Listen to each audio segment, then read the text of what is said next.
মা তারাকতু বাদি আলা উম্মতি ফিতনাতুন আদারা রাসূল মিনান নিসাই রাওয়াহুল বুখারী কিতাবুল ফিতান। আল্লাহ রাসূল বলেছেন, আমার পরে আমার উম্মতের জন্য সবচাইতে বড় কিয়ামত হলো মেয়ে মানুষ পুরুষ মানুষের জন্য নারী নেত্রী হওয়া।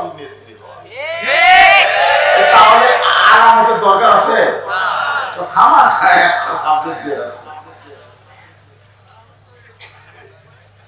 কিসের কিয়ামত? প্রত্যেক দিন আপনার ইমানের উপরে কিয়ামত হচ্ছে। রাস্তা দিয়ে যাচ্ছি, আমার গাড়ি স্যান্ডে বলে হুজুর টাকা দেওয়া লাগবে। আমি কিসের টাকা বাদাম? বলে মসজিদ দোতলা করবো। আমি বললাম দোতলা কেন করবো? একতলায় হয় না তো। তো আমরা দোতলা করবো, মুসল্লি আটতেছে না। তা আমি কইলাম বাজার ঠিক আছে টাকা দিব, কিন্তু ফজরের খবর কি? কোনো মতে এক কাতার। জোহরের খবর কি? এক কাতারে হয় না। আসরের খবর কি? কোনো মতে এক কাতার হয়, কোনো দিন হয় না। মাগরিবের খবর দেড় কাতার। এসব খবর কি ভাই? ফজর যায় এসব। তোমাদের মসজিদের মধ্যে কয় কাতার? 9 কাতার। তাহলে এখন পর্যন্ত 2 কাতার মুসল্লি তোমরা হতে পারলা না, তাহলে দোতলা করার কারণ কি? তখন একজন বলতেছে হুজুর ওই যে জুমার দিন শেষে এসে আগে যায়, ওই শালাদের জন্য দোতলা করা লাগতেছে। এটা হলো কিয়ামতের আলামত। জোরে বলো।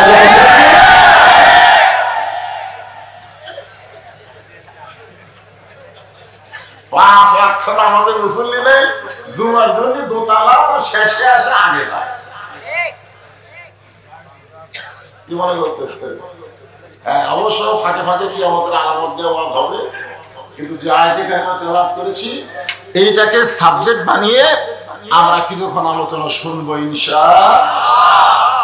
যে আল্লাহ দয়া করে রহম করে আমাদের কাছ থেকে জান্নাতের বাগানে কবুল করেছেন, আমরা সে আল্লাহর উপরে খুশি না বেজার? তাহলে জবান করে সকলেই বলবো রব্বানা লাকাল হামদ হামদান কাসীরান তাইয়িবান মুবারাকান ফিহি।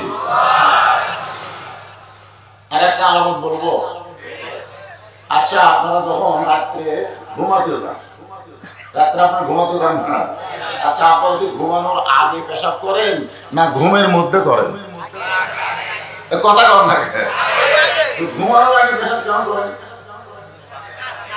এই জন্যই পেশাব করেন এক টানা কমপক্ষে 4-5 ঘন্টা যেন ঘুম পড়তে পারি।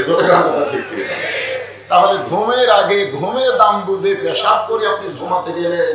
কোরআনের মাহফিলে আসার আগে বসার আগে আপনি কোরআনের দাম বোঝা দরকার ছিল। কোরআনের ওয়াজ শুনতে শুনতে পেশাব করতে যাওয়া, এটাও হলো একটা কিয়ামতের আলামত। ঠিক। আপনি এক টানা 5 ঘন্টা ঘুম পাড়েন, ওই জায়গায় পেশাব লাগে না। আর 2 ঘন্টা ওয়াজ শুনতে এত ঘন ঘন ওঠেন কারা? ডায়াবেটিস।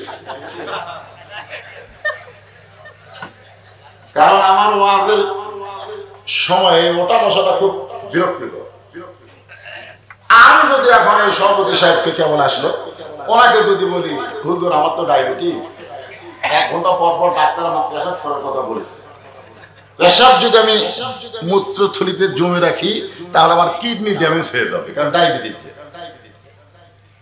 ডাক্তার বললো যে 1 ঘন্টা পর পর, কারণ ওয়াজ যখন করবেন নিচের দিকে থাকে, মানে পেশাব দেওয়া জড়ো হয়ে থাকবে, 1 ঘন্টা পর পর পেশাব করবে। তা আমি বললাম তাহলে তোমার ওয়াজ করা হবে না, ওয়াজ বন্ধ করে দেবে। আমি ডাক্তারের কথা বিশ্বাস না করে অনুনাজ্জিলু মিনাল কোরআনি মা হুয়া শিফাউ ওয়া রাহমাতুল লিল মুমিনিন আলামিনা মুমিনিন, এই কোরআনকে মুমিনদের জন্য যাবতীয় রোগের ঔষধ হিসাবে, শিফা হিসাবে আমি আল্লাহ নাযিল করেছি। তাহলে কোরআনের মাহফিলে এসে পেশাব যদিও লাগে, আপনি যদি কোরআনের ইজ্জতে কোরআনের মহব্বতে পেশাব করবার না যান, এই কোরআনের ওসিলায় পেশাব জাতীয় যত ব্যায়াম আল্লাহ ভালো করে দেবে। বিশ্বাস রাখেন কোরআনের উপরে। দেখি এইবার কারা হবে।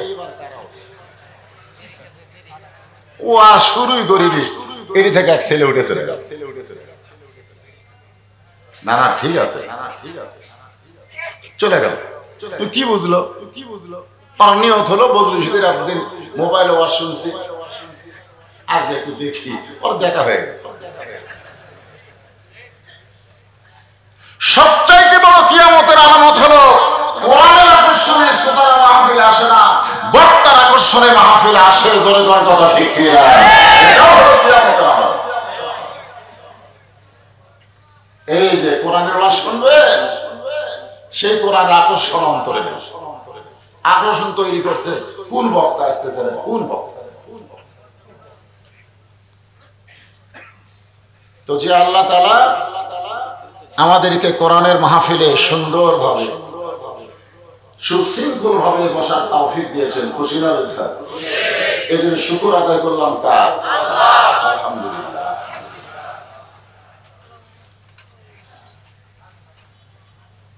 ইন্নামাল মুমিনুনা আল্লাযীনা ইযা যুকিরাল্লাহু ওয়াজিলাত কুলুবুহুম وَإِذَا تُلِيَتْ عَلَيْهِمْ آيَاتُهُ زَادَتْهُمْ إِيمَانًا وَعَلَى رَبِّهِمْ يَتَوَكَّلُونَ।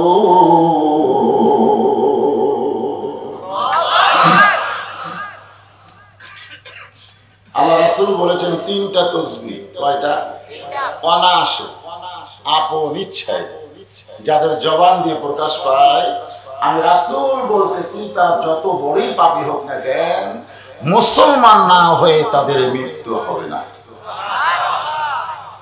কয় তাসবিহ? তার মধ্যে একটা হলো সুবহানাল্লাহ, আলহামদুলিল্লাহ, আল্লাহু আকবার। কয়টা? কিন্তু সমস্যা হলো দুই তাসবিহতে শয়তান বেজার হয় না। আপনি সারাদিন যদি সুবহানাল্লাহ, আলহামদুলিল্লাহ, সুবহানাল্লাহ, আলহামদুলিল্লাহ, সুবহানাল্লাহ, আলহামদুলিল্লাহ বলেন, শয়তান বেজার হয় না। শয়তান বলবে পড়তে থাক, অসুবিধা নেই। কিন্তু যেই বলবেন আল্লাহু আকবার, তখন শয়তান খালি বেজার না, রাসূল বলেছেন বাতাস ছাড়তে ছাড়তে পালিয়ে যায়। আমাদের বাংলাদেশে বহু দল আছে, অনেক বড় বড় দলে সুবহানাল্লাহ, আলহামদুলিল্লাহ থাকলেও আল্লাহু আকবার নাই। ধরে কোন ঠিক কিনা? আল্লাহ। আজকে এখানে যখন কোরআনের আয়াত আমি শেষ করব, এই আয়াতের মধ্যে বলা হয়েছে কোরআনের আয়াত তেলাওয়াত শুনলে তাদের ঈমান বাড়ে না কমে? তো ঈমান বাড়ার লক্ষণ কি চুপ থাকা? আজকে আপনার চুপ হয়ে গেছে, চুপ, কথা নাই, বার্তা নাই, ইশারা দ্বারা ফিসফিস করে কথা বলে। জিজ্ঞাসা করা হলো কি বলে, একটু জোরে বল। এখন জোরে বলার পরিবেশ নাই, কথা বলার আগে চারিদিকে তাকায়, এরকম তাকায় দেখে দেখে তারপরে কথা বলে। এখন কি দেখলে? বলে দেওয়ালেরও কান আছে। আমাদের বগুড়ার ভাষা কয় দেওয়ালেরও বলে কান আছে।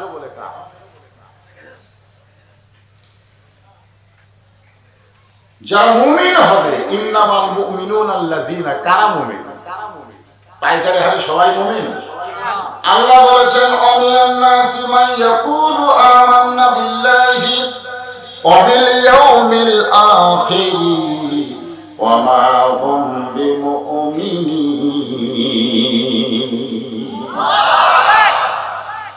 মানুষের মধ্যে এমন লোক আছে যারা বলবে আমরা আল্লাহকে বিশ্বাস করি, আখিরাতকে বিশ্বাস করি, এরপরও আল্লাহ বলেছেন তারা মুমিন নয়। এই কথা বলার পিছনে কারণ কি? একটু মনোযোগ দিয়ে শুনবেন। মুমিনদের এক নম্বর বৈশিষ্ট্য হলো ইজা যুকিরাল্লাহু ওয়াজিলাত কুলুবুহুম, যখন তারা আল্লাহর জিকির করবে তখন তাদের অন্তরের মধ্যে কম্পন সৃষ্টি হবে। সেই জিকির বাদ দিয়ে এখন যদি যে জিকির চলতেছে, এটাই কিয়ামতের আলামত। জিকির চলতেছে না, আল্লাহরে ধন্য বীরে দিয়ে আল্লাহ গাছে গায়েবে হইয়া, নবীর ধন খাজা পাইয়া শুয়া আছে আজমিরে, কেউ ফিরে না খালি হাতে খাজারে তোর দরবারে। কিয়ামতের সবচাইতে বড় আলামত যে আল্লাহর কোরআন জিকির বাদ দিয়ে নিজের ইচ্ছায় জিকির তৈরি করে মানুষের মধ্যে চলতেছে। জোরে কার কথা ঠিক কি? এই যে আপনাদের পাশি তো ফরিদপুর নাকি? আগের বগুড়া থেকে গাড়ির চল সব আসে। আমার দয়াল বাবার দরবারেতে কেউ ফিরে না খালি হাতে।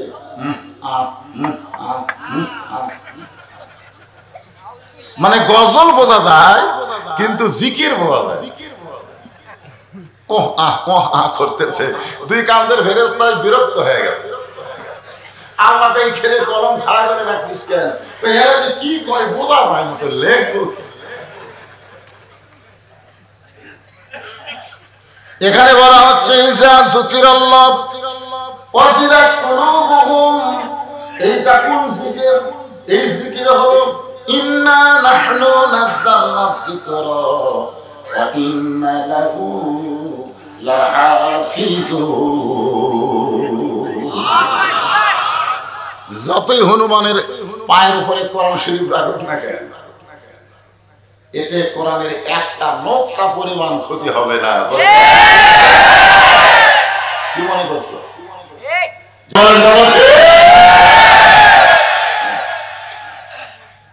সেই কোরআনকে জিকির হিসাবে আল্লাহ বললেন যে আমি ইন্না নাহনু নাযালনা যিকরা, আমি জিকির হিসাবে নাজিল করেছি, ওয়া ইন্না লাহু লাহাফিজুন। আমার একটা হাফেজি মাদ্রাসা আছে, আমার সে হাফেজি মাদ্রাসায় আমি মাঝে মধ্যে সকালবেলা যাই ছেলেদের কোরআন পড়া শোনার জন্য। তো শুনতে গিয়ে আল্লাহ আমাকে দেখাইছে, বলেন সুবহানাল্লাহ। আমি গেছিলাম শুনবার দেখি দেখাইছে ওদের কোরআন পড়া শোনার পরে আমি রোদের মধ্যে মাঘ মাসে চেয়ার নিয়ে বসে থাকলাম মাদ্রাসার আঙ্গিনে। ইতিমধ্যে একটা ছেলে কোরআন পড়তে পড়তে বের হয়েছে, আমি ওই বললাম সবাই পড়তেছে তুই বের হলি কেন? তখন আমাকে এভাবে তিনটা আঙ্গুল দেখা। তা আমি বললাম তিন কি?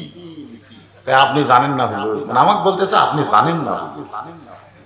আমি যত বড়ই বক্তা হই ওর কাছে আমি জানি না।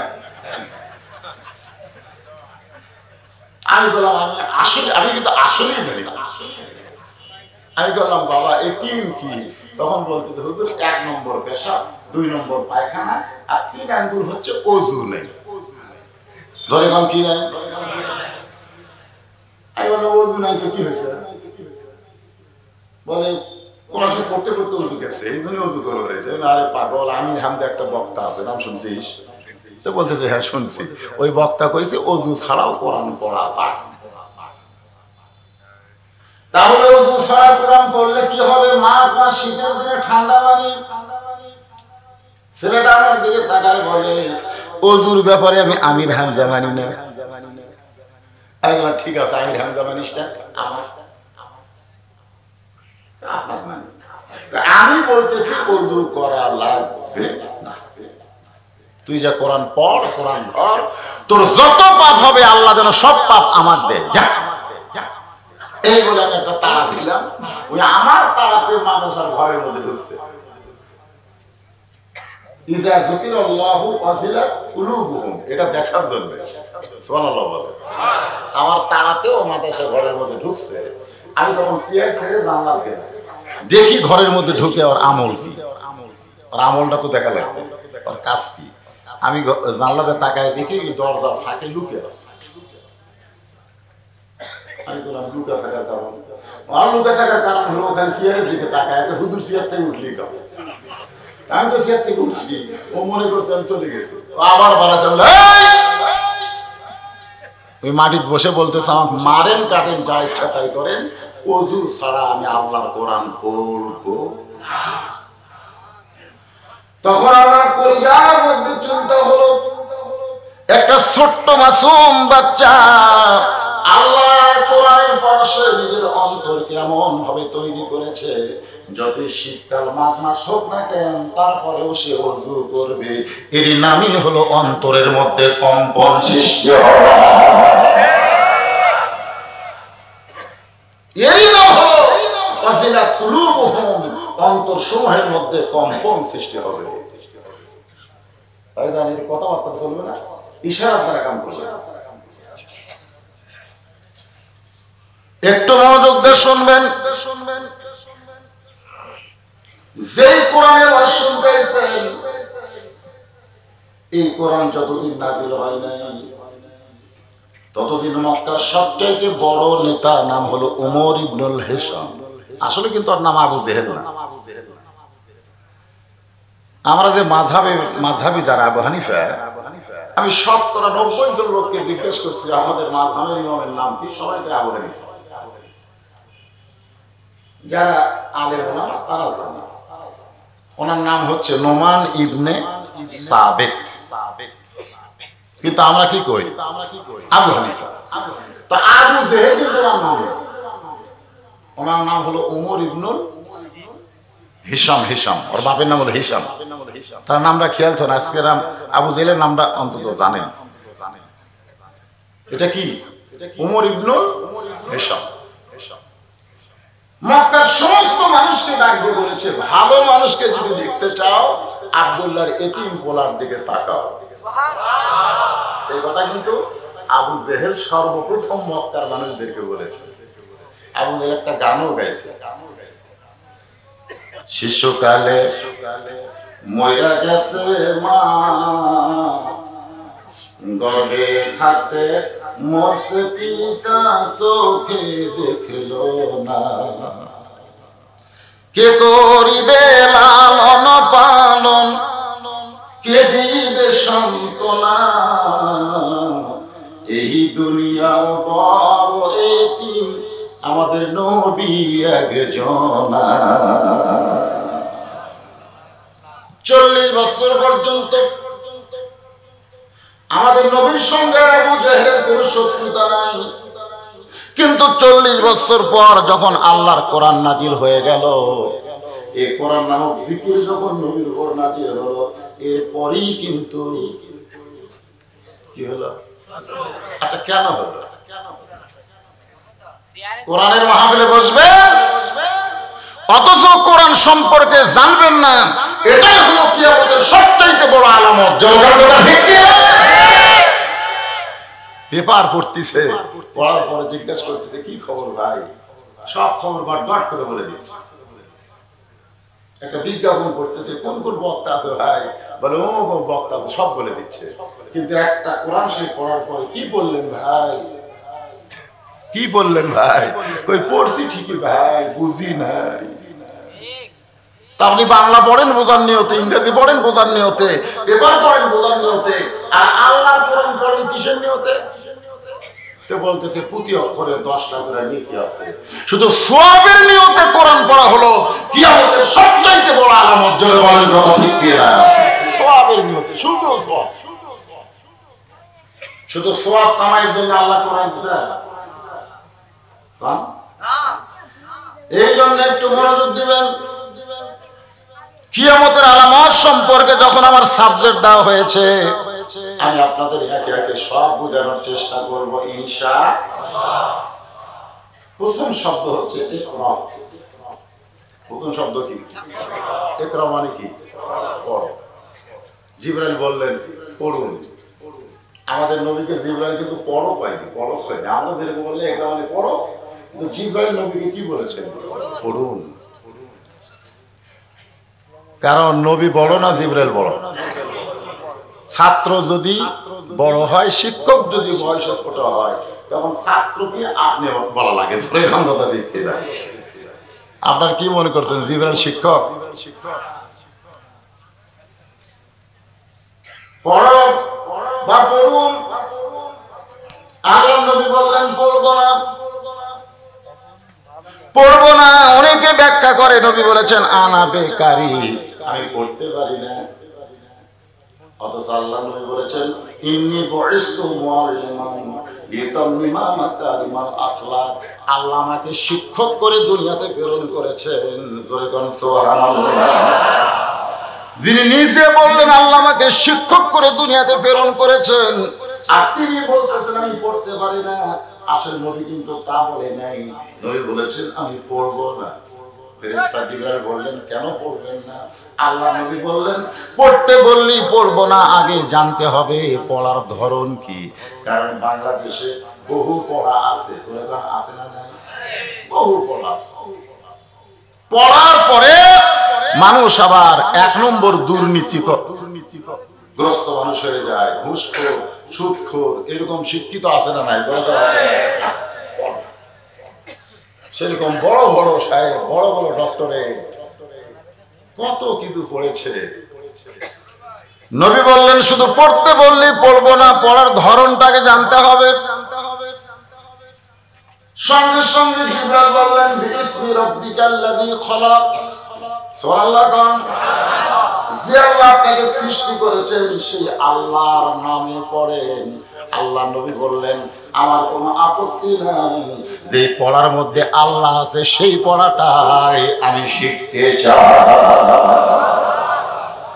সুবহানাল্লাহ। তো ঠিক বলেন, কিন্তু কিয়ামতের সবচাইতে বড় আলামত কি? মুসলমান হইয়া মুসলমান দাবি করে কোরআন পড়া না শেখা। এটা কিন্তু একটা কিয়ামতের আলামত। আপনি মুসলমান দাবি করবেন, আপনি কোরআন পড়া শিখবেন না, কোরআনের মাহফিল আসবেন, ওয়াজ শুনবেন, কিন্তু বাস্তবে কোরআন গ্রহণ করবেন না। এটা হলো কিয়ামতের একটা বড় আলামত। আলামতে কবিরা আছে, দাজ্জাল আসবে, তারপরে যে মেহেদী আলাইহিস সালাম আসবে, ঈসা আলাইহিস সালাম আসবে, দাজ্জাল, এগুলো তো আমি বলবো শেষের দিকে। আলামত কি বলবো না? কেবল শুরু করবো। হ্যাঁ, তার মধ্যে মা বোনেরাও কিন্তু কিয়ামতের একটা আলামত।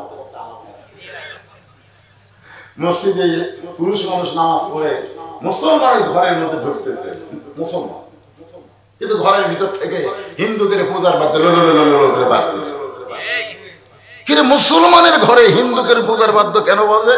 যা দেখবার বউ স্টার জলসা দেখতেছে, আর স্টার জলসা দেখবার যায় হিন্দুদের পূজার বাদ্য মুসলমানের ঘরে বাজতেছে। এটাও কিন্তু কিয়ামতের আলামত। তা আছে, সেগুলো আছে, আমি একে একে বলি। বিরক্ত? কোনো বিরক্ত নেই। বলছি যদি ওয়াজ শুনবেন, শুনতে শুনতে একসঙ্গে ঘড়ির কথায় ভুলে যাবে ইনশাআল্লাহ। এখন আসেন মনোযোগ, তবে মনোযোগ দিয়ে শুনতে হবে। লাইন ছাড়া কোনো কথা বলবো না। যে আয়াতে কারিমা তেলাওয়াত করেছি সে আয়াত নিয়ে কিয়ামতের আলামত সম্পর্কে ওয়াজ হবে। নবী চলে আসলেন, জামবিলুনি বলে নবী চিৎকার দিলেন মা খাদিজা। তখন নবীর বউ ছিল একটা। জোরে কোন কয়টা? মা খাদিজা যতদিন জীবিত ছিলেন নবী ততদিন দ্বিতীয় কোনো বিবাহ করে নাই। এদের তাসলিমা নাসরিন আমার নবী সম্পর্কে কটাক্ষ করতেও ছাড়ে নাই। যে নবী একজন মুসলমানের নবী, এতগুলা বউ লাগে কেন? আল্লাহ নবীর যখন 25 বছর, ঠিক সেই সময় 40 বছরের একটা মেয়েকে বিয়ে করলেন। আর সেই মেয়ে, সেই বউটা যতদিন জীবিত থাকলো ততদিন রাসূল দ্বিতীয় কোনো বিবাহ করলেন না। যখন আল্লাহ নবীর 50 বছর বয়স, ধরে বলেন কত বছর? তখন খাদিজা দুনিয়া থেকে বিদায় নিলেন। এরপরে নবীর বিয়ে করলেন। তবে নবী নিজের ইচ্ছায় একটা বিয়েও করে নাই, করেছে মাত্র একটা। নবী নিজের ইচ্ছায় এতগুলো বিয়ে করে নাই, শুধু একটা বিয়ে করছে। কয়টা? সেটা হচ্ছে নবীর ইচ্ছা, আর বাদ বাকি বিয়ে তাদের ইচ্ছাই হয়েছে। আপনারা বলেন তো, নবী নিজের ইচ্ছায় বিয়ে করছে কাছে? পিছন দিক থেকে একদম মারে দেবে। এই যে না জানা কথা বলা, 6 বছরের একটা মেয়েকে নবী নিজের ইচ্ছায় বিয়ে করে দিয়েছে। বর্তমান সরকারের হাতে নবী কেস খাওয়ার কথা, বলে কোন ঠিক না? 18 বছরের আগে কোনো মেয়েকে বিয়ে দেওয়া যাবে না। আর নবী 6 বছর একটা শিশুকে বিয়ে করলো নিজের ইচ্ছায়। এখন বলতে খাদিজা, ইও জানে না। খাদিজা যখন মক্কার সবচেয়ে ধনবতী রমণী, তখন নবী ছিল একটা রাখাল। একটা রাখাল হয়ে এত বড় ধনী মেয়েকে নিজের ইচ্ছায় বিয়ে করবে? আপনার যখন বলবে হুজুর আমরা জানি না, তখন বক্তার কাছ থেকে জানতে পারবেন। এই জন্য একজন জিজ্ঞাসা করছিল বাংলাদেশের রুগী বেশি না ডাক্তার বেশি? না না, রুগীর চাইতে ডাক্তারই বেশি। মানে ডাক্তারের কাছে যাওয়ার আগেই 14টা ওষুধ পাওয়া যায়, রাস্তার মধ্যেই পায়। খালি দেখে ভাই কি আছে, তো মাথা ঘুরতেছে, প্যারাসিটামল খা। কিন্তু মাথা কেন ঘুরতেছে এইটা কেবলমাত্র ডাক্তার বলতে পারবে, রাস্তা ওই ডাক্তার গুলো বলতে পারবে না। ডাক্তারের কাছে গিয়ে যখন বলবে মাথা ঘুরতেছে, ডাক্তার কিন্তু বলবে কেন ঘুরতেছে, গতকালের খাওয়ার রিপোর্ট দেন। খাওয়ার রিপোর্ট শোনার পরে জানি ওর পেটের মধ্যে গ্যাস হয়েছে, আর গ্যাস হওয়ার কারণে ওটা আলগা হয়ে মাথার মধ্যে ব্যথা শুরু হয়েছে। তাহলে শুধু প্যারাসিটামল খাইলে হবে না, আগে গ্যাসের একটা ট্যাবলেট, তারপরে প্যারাসিটামল খাওয়া লাগবে। ধরে কোন ঠিক কি? নবী নিজের ইচ্ছায় বিয়ে করেছে শুধু একজনকে, তার নাম হলো উম্মে সালমা। জোরে বলেন নাম কি? উম্মে সালমাকে নবী নিজের ইচ্ছায় বিয়ে করেছেন। আমার মা বোনেরা যারা আছেন পর্দার অন্তরালে, এই উম্মে সালমাকে নিয়ে আপনাদের সামনে কিছু আলোচনা করব ইনশাআল্লাহ। খাদিজা নবীর মাথায় উরাতের উপরে নিয়ে কম্বল দিয়ে ঢাকলেন। হুজুর এমন করে আপনি কাঁপতেছেন কেন? প্রতিদিন আপনাকে আমি খাবার পৌঁছায় দেই ওই গাড়ি হীরায় 2300 ফুট উপরে, 2600 ফুট উপরে গাড়ি হীরা। মা খাদিজা সেই মানুষটা কষ্ট করে নবীর কাছে খাবার পৌঁছায়। আজকে আপনার কি হলো? আমি খাবার না নিয়ে যাইতে আপনি কাঁদতে কাঁদতে নেমে চলে আসলেন। রাসূল বললেন খাদিজা আর গাড়ি হীরায় যাওয়ার দরকার নেই। আল্লাহ তাআলা আমার উপরে নূর নাজিল করে হেদায়েতের আলো, এই জন্য সেই পাহাড়ের নাম হলো জাবালে নূর। এই জিকিরের এক নাম হলো নূর। জোরে বলেন নাম কি? সেই জন্য আমরা অনেক সময় স্লোগান দেই না, আপনাকে এই মাগুরাত হয় কিনা, তবে আমাকে বগুড়াত হয়। তো আমরা দিব আল কোরআনের আলো ভালোই দিচ্ছে।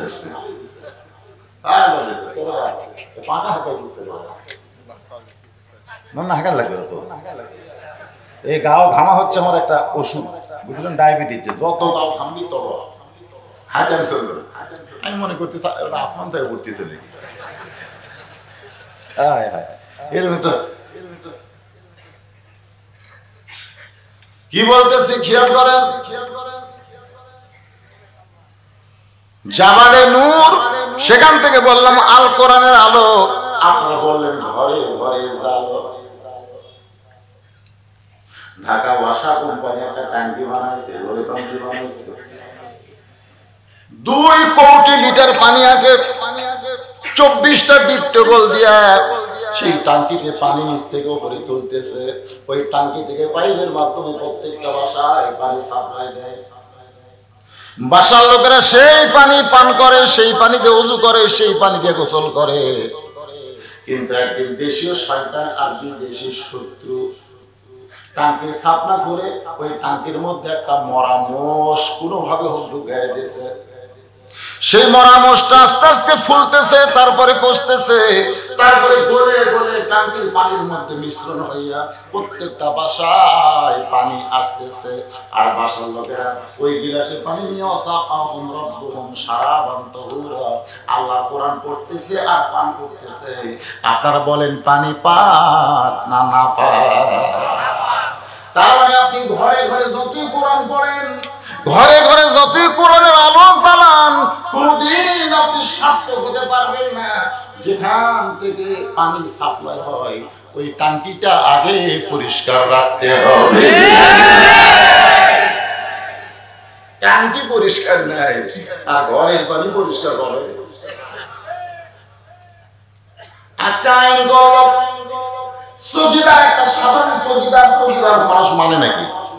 চৌকিদার আপনাকে এলাকায় চৌকিদার কয় নাকি? কয় চৌকিদার মাইকিং করতেছে, আজ থেকে 5 জন, জুমার নামাজে 10 জন। মাইকের সাউন্ড হঠাৎ এরকম হবে,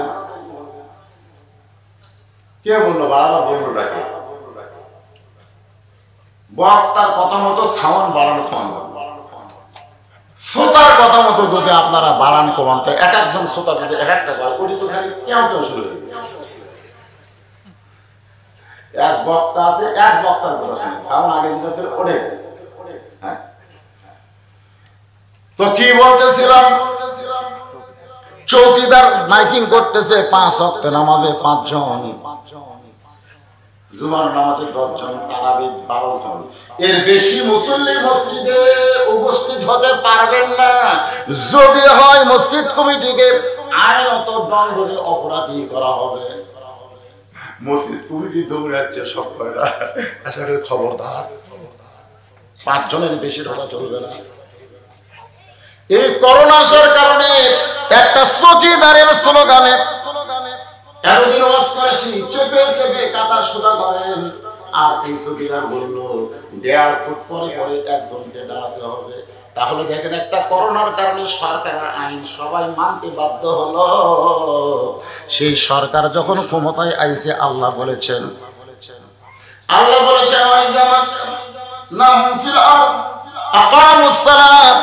যখন মুসলমানের মধ্যে কাউকে ক্ষমতা দেওয়া হবে, তার একমাত্র আইন হলো আল্লাহর নামাজকে কায়েম করা। আল্লাযীনা ইম্মাক্কান্নাহুম ফিল আরদ। যখন একজন মুমিনদের মধ্যে কাউকে ক্ষমতা, যেরকম চেয়ারম্যান সাহেব একজন মুসলমান উপজেলা চেয়ারম্যান হয়েছে, ওনার কিন্তু একটা দায়িত্ব আছে, আছে না নাই? দরকার আছে না নাই? ওনার একটা দায়িত্ব আছে, ওনার দায়িত্ব ওনাকে পালন করতে হবে। না করলে আল্লাহর কাছে ধরা খাইতে হবে। একটু মনোযোগ দেন। ইন্নামাল মুমিনুনা আল্লাযীনা ইযা যুকিরাল্লাহু ওয়াজিলাত কুলুবুহুম, এই বিষয়কে নিয়ে কিন্তু আমি কথা বলতেছি। নবী বললেন, খাদিজা আর গাড়ির ভিড়ের মধ্যে অন্ধকার গর্তের মধ্যে যাওয়া লাগবে না। এখন থেকে দুনিয়ার জাহিলিয়াতকে দূর করার জন্য আল্লাহ তাআলা আমার উপরে কোরআন নাজিল করেছে।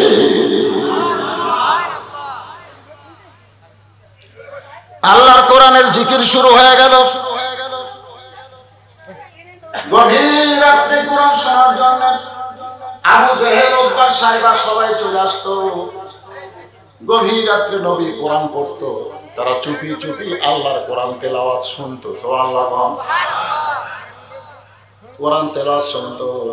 একদিন শুনতে শুনতে 4 জনে ধরা পড়ে গেছে। ওরা মনে করছিল আমরা একলা একলা শুনতেছি।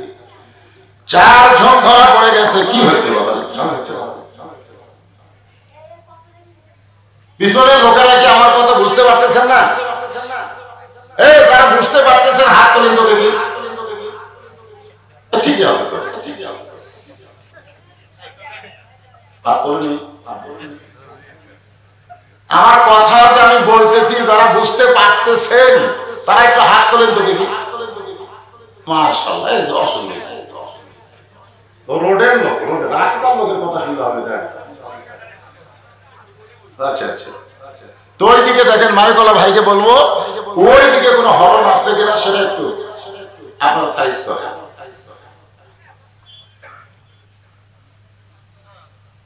আলোচনার ভিতরে একটু মনোযোগ দেন। নবী আমার কোরআন তেলাওয়াত শুরু করলেন, সঙ্গে সঙ্গে আল্লাহ তাআলা বলে দিলেন, وَمَنْ أَحْسَنُ قَوْلًا مِّمَّنْ دَعَا إِلَى اللَّهِ وَعَمِلَ صَالِحًا وَقَالَ إِنَّنِي مِنَ الْمُسْلِمِينَ। ওই ব্যক্তির চাইতে উত্তম কোন ব্যক্তি নাই, যে ব্যক্তি আল্লাহর রাস্তায় মানুষকে দাওয়াত দেয়। খুব খেয়াল করবেন, ওই ব্যক্তির চাইতে উত্তম কোন ব্যক্তি নাই, যে ব্যক্তি মানুষকে আল্লাহ রাস্তায় দাওয়াত দেয়। এখন আপনাদের কাছে আমি বলবো, আল্লাহ রাস্তা কোনটা? এই আল্লাহ রাস্তা কোনটা? এই রাস্তা চেনার দরকার আছে না নাই?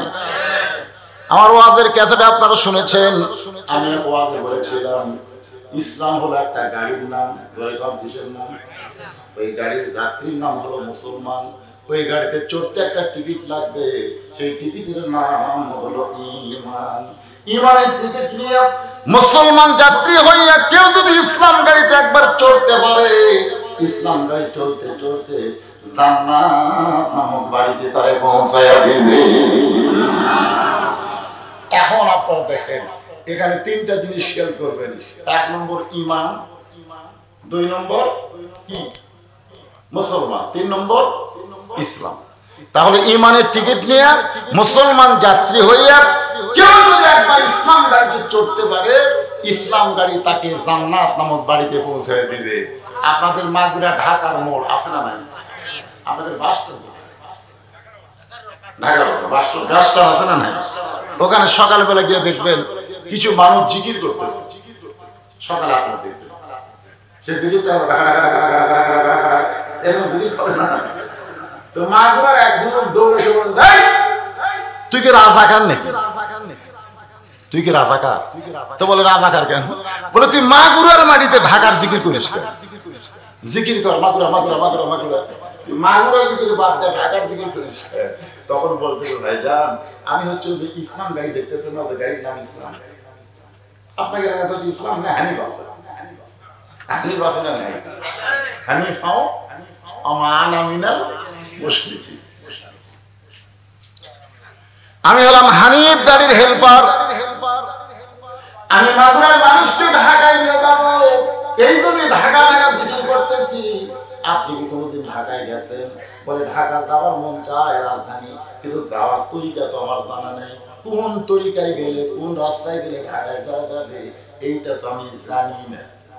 বলে কোনো তরিকা জানা লাগবে না, তাহলে 1000 টাকার একটা টিকিট করেন, 1000 টাকার একটা টিকিট করেন, আর হানিফ গাড়ির মধ্যে গিয়ে বসেন। সময় হলে গাড়ি আপনাকে ঢাকা পৌঁছে দিবে। জোরে কর ঠিক কিনা? তাহলে কি করা লাগবে? 1000 টাকার একটা টিকিট কাটা লাগবে। সেই টিকিটের নাম হলো লা ইলাহা ইল্লাল্লাহু মুহাম্মাদুর রাসূলুল্লাহ। ওই এখন ঢাকা যাবে, জান্নাত যাবে, মনে করেন ঢাকা হচ্ছে, বুঝাচ্ছি আর কি। ওই 1000 টাকার টিকিট কাটে হানিফ গাড়ির ডান সাইডে জানলার ধারে বসছে, জানলার ধারে। সমস্ত যাত্রী যখন ফুলফল হয়ে গেল, এমন সময় গাড়ি মাগুরা থেকে ঢাকার উদ্দেশ্যে ছাড়ছে। ঢাকার উদ্দেশ্যে কি ছাড়ছে? কিন্তু যে লোকটা 1000 টাকা দিয়ে টিকিট কাটে ঢাকার যাওয়ার জন্য প্রথম জানলাটাতে বসেছে, এর একটা বদ অভ্যাস হলো ওই জানলা দিয়ে হাত বার করে আর ঢুকে এরকম বার করে। এটা একটা বদ অভ্যাস। তো ওর কাছে যে ব্যক্তি বসে আছে, আল্লাহ বলতেছেন কি, ওমান আহসানু কওলান মিম্মান দাআ ইলাল্লাহ ওয়া আমিলা সালিহান ওয়া ক্বালা ইন্নানি মিনাল মুসলিমিন। আমি যেমন সুন্দর হয়ে বসে আছি, আমার পাশের মানুষটাকে সুন্দর করার দায়িত্ব আমার উপর আছে না নাই? ধরে আছে না? ওয়া আনফুসাকুম ওয়া আহলিকুম নার। ওর যদি একটা গাড়ির সাথে ট্রাকের সাথে হাত লাগা, হাত ভাঙবে, কিন্তু বুঝতে পারতেছে না, কোনদিন চলেনি তো এই করতেছে, হঠাৎ করে একটা বাড়ি খাওয়ার হাত ভাঙবে, ওর কান্নাকাটি তো আমারই বস থাকা কঠিন হয়েছে। জোরে কথাটা ঠিক কিনা? তাহলে বাড়ি খাওয়ার আগে, হাত ভাঙার আগে, জাহান্নামে যাওয়ার আগে ওকে আমার সতর্ক করার দায়িত্ব আছে না নাই? জোরে কথা। আপনি মনে করেছেন আপনি একলা নামাজ পড়ে জান্নাতে যাবেন আর আপনার বেটা ঘুম পাড়বে? অনেক বাবা আছে দেখবেন একা একা মসজিদে আসে, বেটার সাথে করে নিয়ে আসে না। আবার দুপুরে খাওয়ার সময় বেটা ডাকতেছে, যখন নামাজ পড়ে গেছে একলা, আর খাওয়ার সময় ছেলে ডাকতেছে, বাবু বাবু আসো ভাত খায়। ফেরেশতা কয় আল্লাহ, নামাজ পড়ার সময় চোরের মতো একলা একলা গেল, আর ভাত খাওয়ার সময় ছেলেকে ডাকতেছে, এটা কোন বাপ? আল্লাহ বলতেছে এটা হলো সবচাইতে খারাপ বাপ। বলে কেমন খারাপ বাপ? বলে ইব্রাহিম আলাইহিস সালামের বাপের চাইতেও ওই বাপ বেশি খারাপ, যে নিজে নামাজ পড়ে কিন্তু ছেলেকে নামাজের তালিম দেয় না। 7 বছর থেকে নামাজের তালিম দাও, 10 বছর থেকে জোর করে নামাজ ধরাও। আল্লাহর বান্দার একটু মনোযোগ দেন। এখন এই ব্যক্তি সুন্দর হয়ে বসে আছে, এর দায়িত্ব কি? ওকেও সুন্দর করা, তাছাড়া কিন্তু ঢাকার যাওয়া কঠিন হবে। তো এখন কথা ঠিক কি না? এখন ভাইজান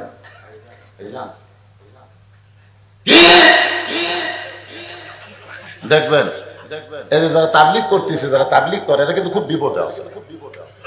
ওরা কিন্তু নামাজের কাছে যায় না, ওরা বেনামাজের কাছে দেখে। ভাইজান মন খারাপ,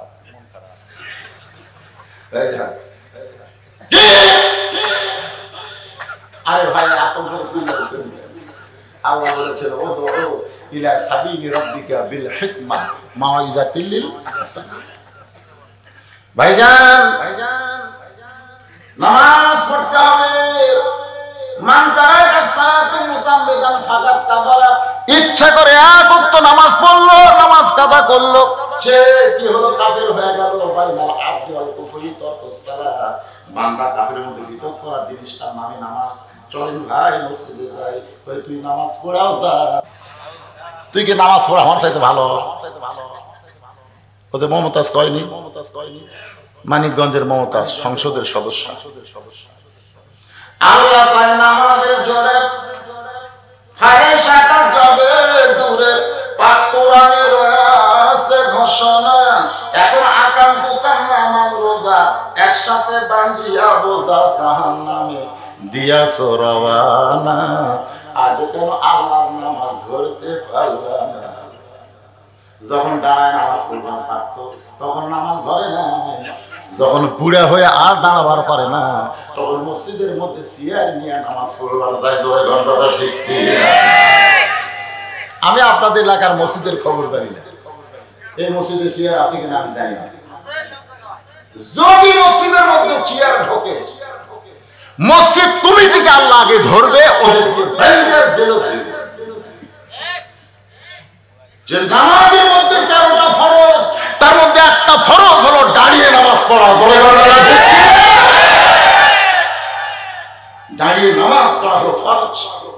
আল্লাহ কোরআনে বলেছেন কুম, আমরের সিগা কুম, দাঁড়াও, লিল্লাহি, কার জন্য? অনীতি আনুগত্য নিয়ে দাঁড়াও। তুমি সিয়ার ঘরে কোথায়? এখন দেখবেন মসজিদের সভাপতি সেক্রেটারি এরাই সিয়ারটা বলছে, এখন ইমাম সাহেব করবি। যখন আপনার সিয়ারে নামাজ পড়া লাগবে, আমি আপনাকে অনুরোধ করবো বাড়িতে নামাজ পড়বেন। আপনাকে আর জামাতে নামাজ পড়ার দরকার নাই, কারণ অসুস্থ ব্যক্তির জন্য জামাত না, জামাত কেবলমাত্র সুস্থ সবল ব্যক্তির জন্য।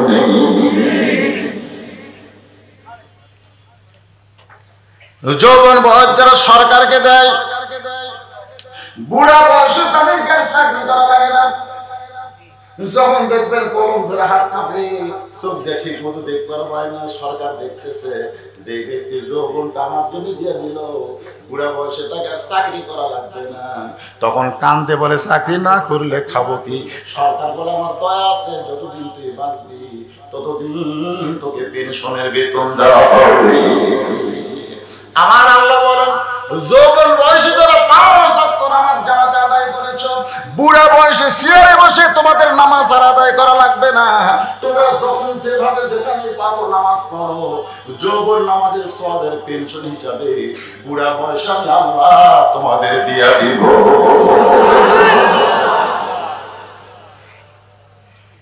সবচাইতে বড় কিয়ামতের আলামত হলো মসজিদের মধ্যে চেয়ার ঢোকা। কথা কন না কেন? আজ থেকে 10 বছর আগে বাংলাদেশের কোন মসজিদে চেয়ার দেখা যায়নি।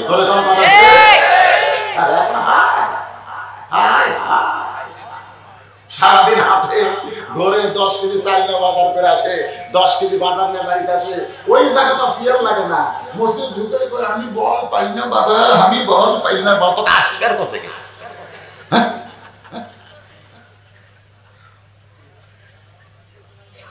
একটু মনোযোগ দিয়ে শুনবেন। আমার মা বোনেরা চিন্তা করতেছে হুজুর কি তাহলে আমাদেরকে ওয়াজ করবে না? ও মায়েরা, আপনাদের ওয়াজ রয়েছে, ইজা যুকিরাল্লাহু ওয়াজিলাত কুলুবুহুম ওয়া ইজা তুলিয়াত আলাইহিম আয়াতুহু যাদাতুহুম ঈমানা ওয়া আলা রাব্বিহিম ইয়াতাওয়াক্কালুন। মদের ভান্ডার, বাড়িতে বানাচ্ছে মদের ভান্ডার, সেই পরিমণিকে গ্রেফতার করলো। জনগণ চিন্তা করলো অনেক দিন তাকে জেল খাটা লাগবে। হ্যাঁ, যে পরিমণি কয়েকদিন পরে জেল থেকে জামিন হলো হাতত মেহেন্দি দিয়ে। সেই পরিমণি আবার কত বড় সাহস, জন্ম দিবস পালন করলো পুরুষ মানুষের লুঙ্গি দিয়া। এটাই হলো কিয়ামতের আলামত। আমরা পুরুষেরা না, নারীরা পরিমণির বিরুদ্ধে জিহাদ করা দরকার।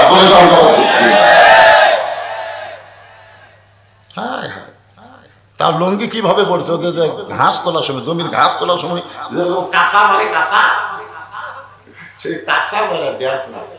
মিডিয়ার ভাইরা সেটা অপচার করছে। মিডিয়ার ভাই বলতেন না, এইগুলো তারা প্রচার করে। আমার মা বোনেরা, আল্লাহ নবী প্রত্যেকটা বিবি তার সঙ্গে বিয়ে বসেছে, কিন্তু একজনকে নবীর ইচ্ছা করে বিয়ে করেছে। সেই বউটার নাম হলো উম্মে সালমা। বলে নাম কি? উম্মে সালমা। নবী যখন মদিনায় হিজরত করে দিলেন, হিজরত করার পর একজন ঘটক পাঠালেন উম্মে সালমার বাড়িতে।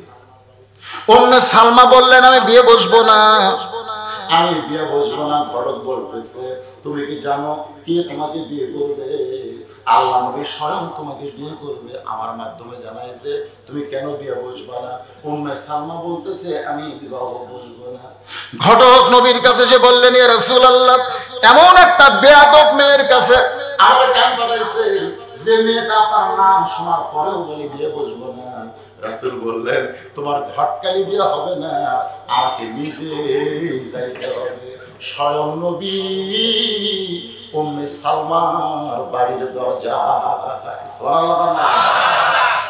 যে নবীর জুতার পরশে আল্লাহর আরশ ধন্য হয়ে যায়, সেই নবী উম্মে সালমার দরজায় গিয়ে সালাম দিলেন, আসসালামু আলাইকুম ইয়া আহলাল বাইত।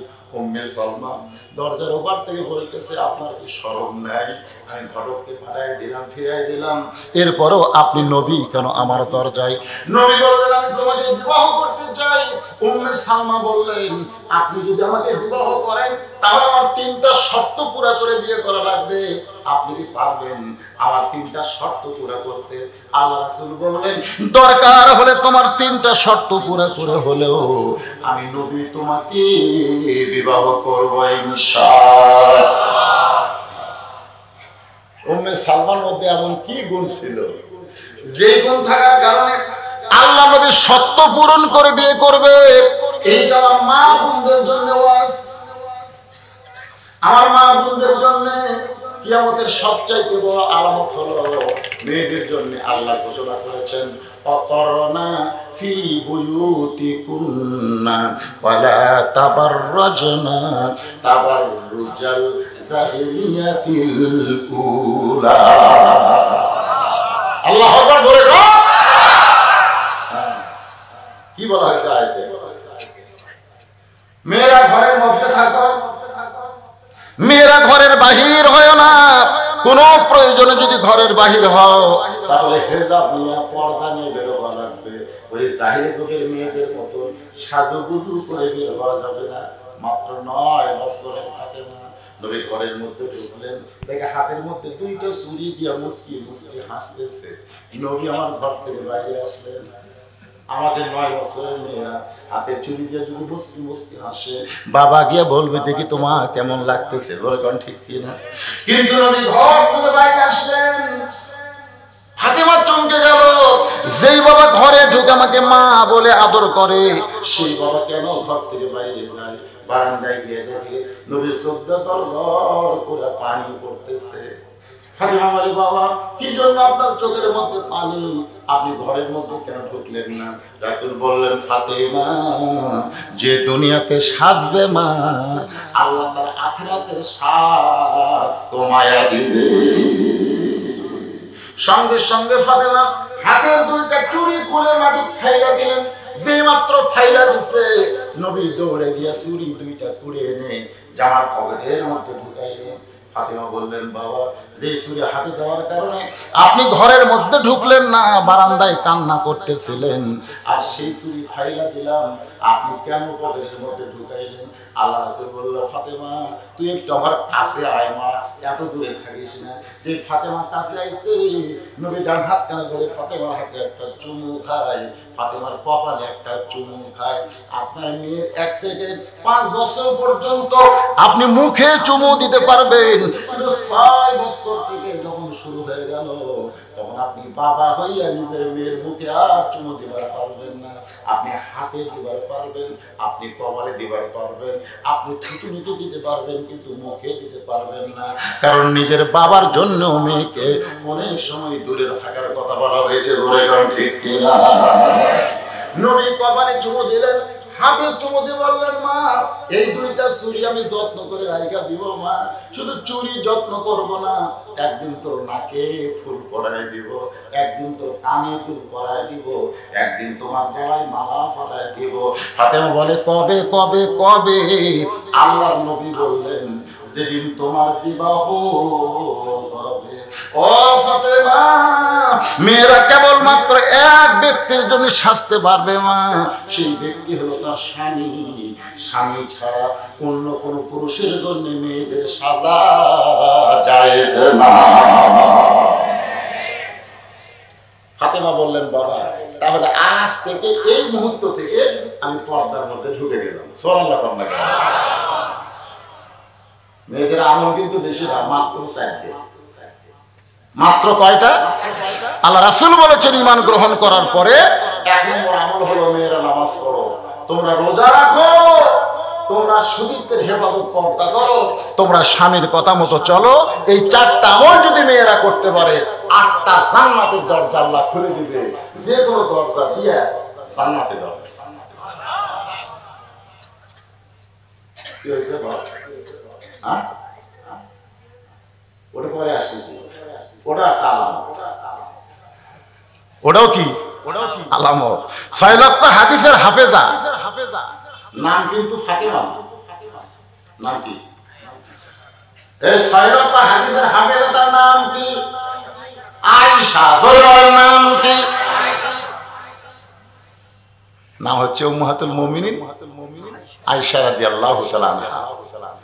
এই 4টা বয়ান দিলেন নবী মসজিদে নববীতে। ঘরের মধ্যে আসলে আয়েশা বললেন, হুজুর, মেয়েরা কি হজ করতে পারবে না? আপনি তো মেয়েদের 4টা আমলের কথা বললেন, নামাজ করবে, রোজা করবে, স্বামীর কথা মতো চলবে, শরীয়তের পর্দা করবে, মেয়েরা কি হজ করতে পারবে না? হুজুর, মেয়েরা কি হজ করতে পারবে না? মা আয়েশা 3 বার বললেন। তখন কয়বার? আল্লাহ রাসূল রাগ করে বললেন, মা ইয়ানতিকু আনিল হাওয়া ইন হুয়া ইল্লা ওয়াহয়ুন ইউহা। আমি রাসূল নিজের ইচ্ছায় একটা কথাও বলি না, আমি যা বলি সব আমার কে বলে? তাহলে আমি তো ওখানে হজের কথা বলি না, তুমি আবার আরেকটা বাড়তি করতেছো কেন? আয়েশা বলতেছে, এবার আপনি হজে যাবেন তো, তা আমার সঙ্গে নেবেন না? আমার সঙ্গে নেবেন না? আমি আপনার সঙ্গে হজে যাব। রাসূল বললেন, তোমাকে আমার সঙ্গে নিলে সমস্যা হবে, কারণ একটা মেয়ে মানুষ সামনে হজ করা খুব কঠিন। কি মনে করতেছেন যারা হজ করছেন বউলিয়া? আমার সঙ্গে অনেক বন্ধু হজ করছে বউলিয়া। আমাকে, হুজুর, আপনারটা নিলেন না? আর আমি মক্কা চল, তারপরে বুঝবি। শয়তানকে পাথর মারবার যে একজন বউ হেরাছে, এই পাথর মারা বাদ দেখালে বউ বউ বউ বউ করতেছে। কি ভাই খবর কি? একই সাথে আসলাম হুজুর, এই ভিড় ঠেলা কুড়ি গেল। ওই শয়তানের কঙ্কর মারা বাদ দেয়, বউ খুঁজিচ্ছে। আমার এক বন্ধু তাওয়াফ করতে গিয়ে বউ হেরাছে। তাওয়াফ এখানে আঙ্গিনার মধ্যে ভিড়, তো বুঝলেন না? তোর বউ হাত ধরছে, খানিকারি মলম মারে, গরু টেনে বেড়াচ্ছে, হঠাৎ ভিড় ঠেলে হাত ছাড়ছে। যে হাত ছাড়ছে পিছন দিকে যাচ্ছে। আমি বললাম, খবরদার, তাওয়াফে কোনো সময় পিছনে যাওয়া যায় যায়। আমাকে বলছে, কিসের তাওয়াফ হুজুর? বউ হেরে গেছে। এই জন্য আমি বলবো, ফরজ হবে মেয়ে মানুষকে আপনারা সঙ্গে নেবেন না। যদি কোনো মেয়ে মানুষকে আপনারা হজ করাবার চান তাহলে উমরাতে নিয়ে যাবে। আমার মায়েরা বেজার হয়েন না। এমন সময় আব্দুর রহমান বললেন, ইয়া রাসূলুল্লাহ, আমার বোনটা ছোট মানুষ, যখন জিদ ধরছে তখন আমি যদি সঙ্গে করে নিয়ে যাই তাহলে কি তার হজে যাওয়া হবে না? আল্লাহ রাসূল বললেন, আমার কোনো আপত্তি নাই, আমার কোনো আপত্তি নাই। যেখানে মসজিদ আয়েশা আছে, যারা হজ করেছেন তারা দেখেছেন, ওই জায়গায় এসে মা আয়েশা হুজুর হাওদার ভিতর থেকে বললেন, ভাইজান আমার তো কাম শুরু হয়ে গেছে। বলে কি কাম হয়েছে? বলে আমার মাসিক শুরু হয়ে গেছে। প্রত্যেকটা যুবতী মেয়ের মাসে 3 দিন 5 দিন 7 দিন একটা অসুখ থাকে, যেরকম থাকে কি থাকে না? বলে আমার এইটা শুরু হয়ে গেল। আব্দুর রহমান কান্দার বলে, এই জন্যই নবী তোমার দায়িত্ব নিবার চাই নাই, এই জন্যই নবী তোমার দায়িত্ব নিবার চাই নাই। আমার মা ফাতেমা যিনি জান্নাতি নারীদের নেত্রী হবে, তিনি কিন্তু হাদিসের হাফেজও না, আবার হজও করে নাই। সুবহানাল্লাহ। এরপরে সাইদাতুন নিসা আহলুল জান্নাত, খাতুনে জান্নাত ফাতেমাতুজ জোহরা, মা আয়েশাকে খাতুনে জান্নাত বলা হলো না, খাদিজাকে খাতুনে জান্নাত বলা হলো না। ফাতেমাকে বলার পিছনে কারণ হলো, মা ফাতেমা বললেন, ইয়া রাসূলুল্লাহ, বাবা আজ থেকে আমি পর্দার ভিতরে ঢুকে গেলাম। আমার মায়েরা কেমন পর্দা এসেছিলেন? ফাতেমা পর্দার মধ্যেই গভীর রাতে মৃত্যুবরণ করলেন। আবার পর্দার মধ্যে রাত্রেবেলা তাকে দাফন করা হলো। দাফন করার পরে হযরত আলী যখন দোয়া করতেছে, আল্লাহ আমি ফাতেমার প্রতি সন্তুষ্ট হয়ে গেলাম, আমি ফাতেমার প্রতি খুশি হয়ে গেলাম, আপনি আল্লাহ ফাতেমার প্রতি খুশি হয়ে যান। এই কথা বলে যখন তাকায় দেখে সামনে কয়েকটা পুরাতন কবর দেখতে পায়, হযরত আলী চিৎকার করে বলে, ফাতেমার কবর গেল কোথায়? ফাতেমার কবর গেল কোথায়? গায়ের থেকে আল্লাহ বলতেছে, আলী রে, আমার ফাতেমা পর্দা নিশি, আমি আল্লাহ জোহরা ডিগ্রি দিয়া ফাতেমার কবরকেও পর্দা করেছি। কিয়ামত পর্যন্ত মদিনার ওই যে রওজা মোবারকের পাশে জান্নাতুল বাকি, যেখানে মা ফাতেমা ঘুম পাড়তেছে, আপনারা কবর জিয়ারত করতে পারবেন, কিন্তু ফাতেমার কবর কোন জায়গায় এইটা খুঁজে পাওয়া যাবে।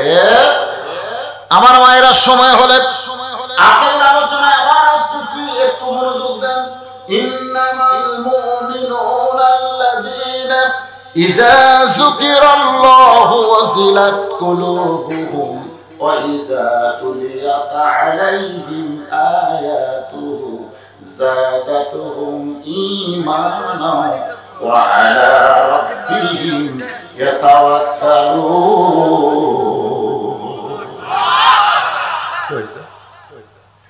কি আসে মনে আছে আপনাদের? না ভুলে গেছেন? কি করতেছে?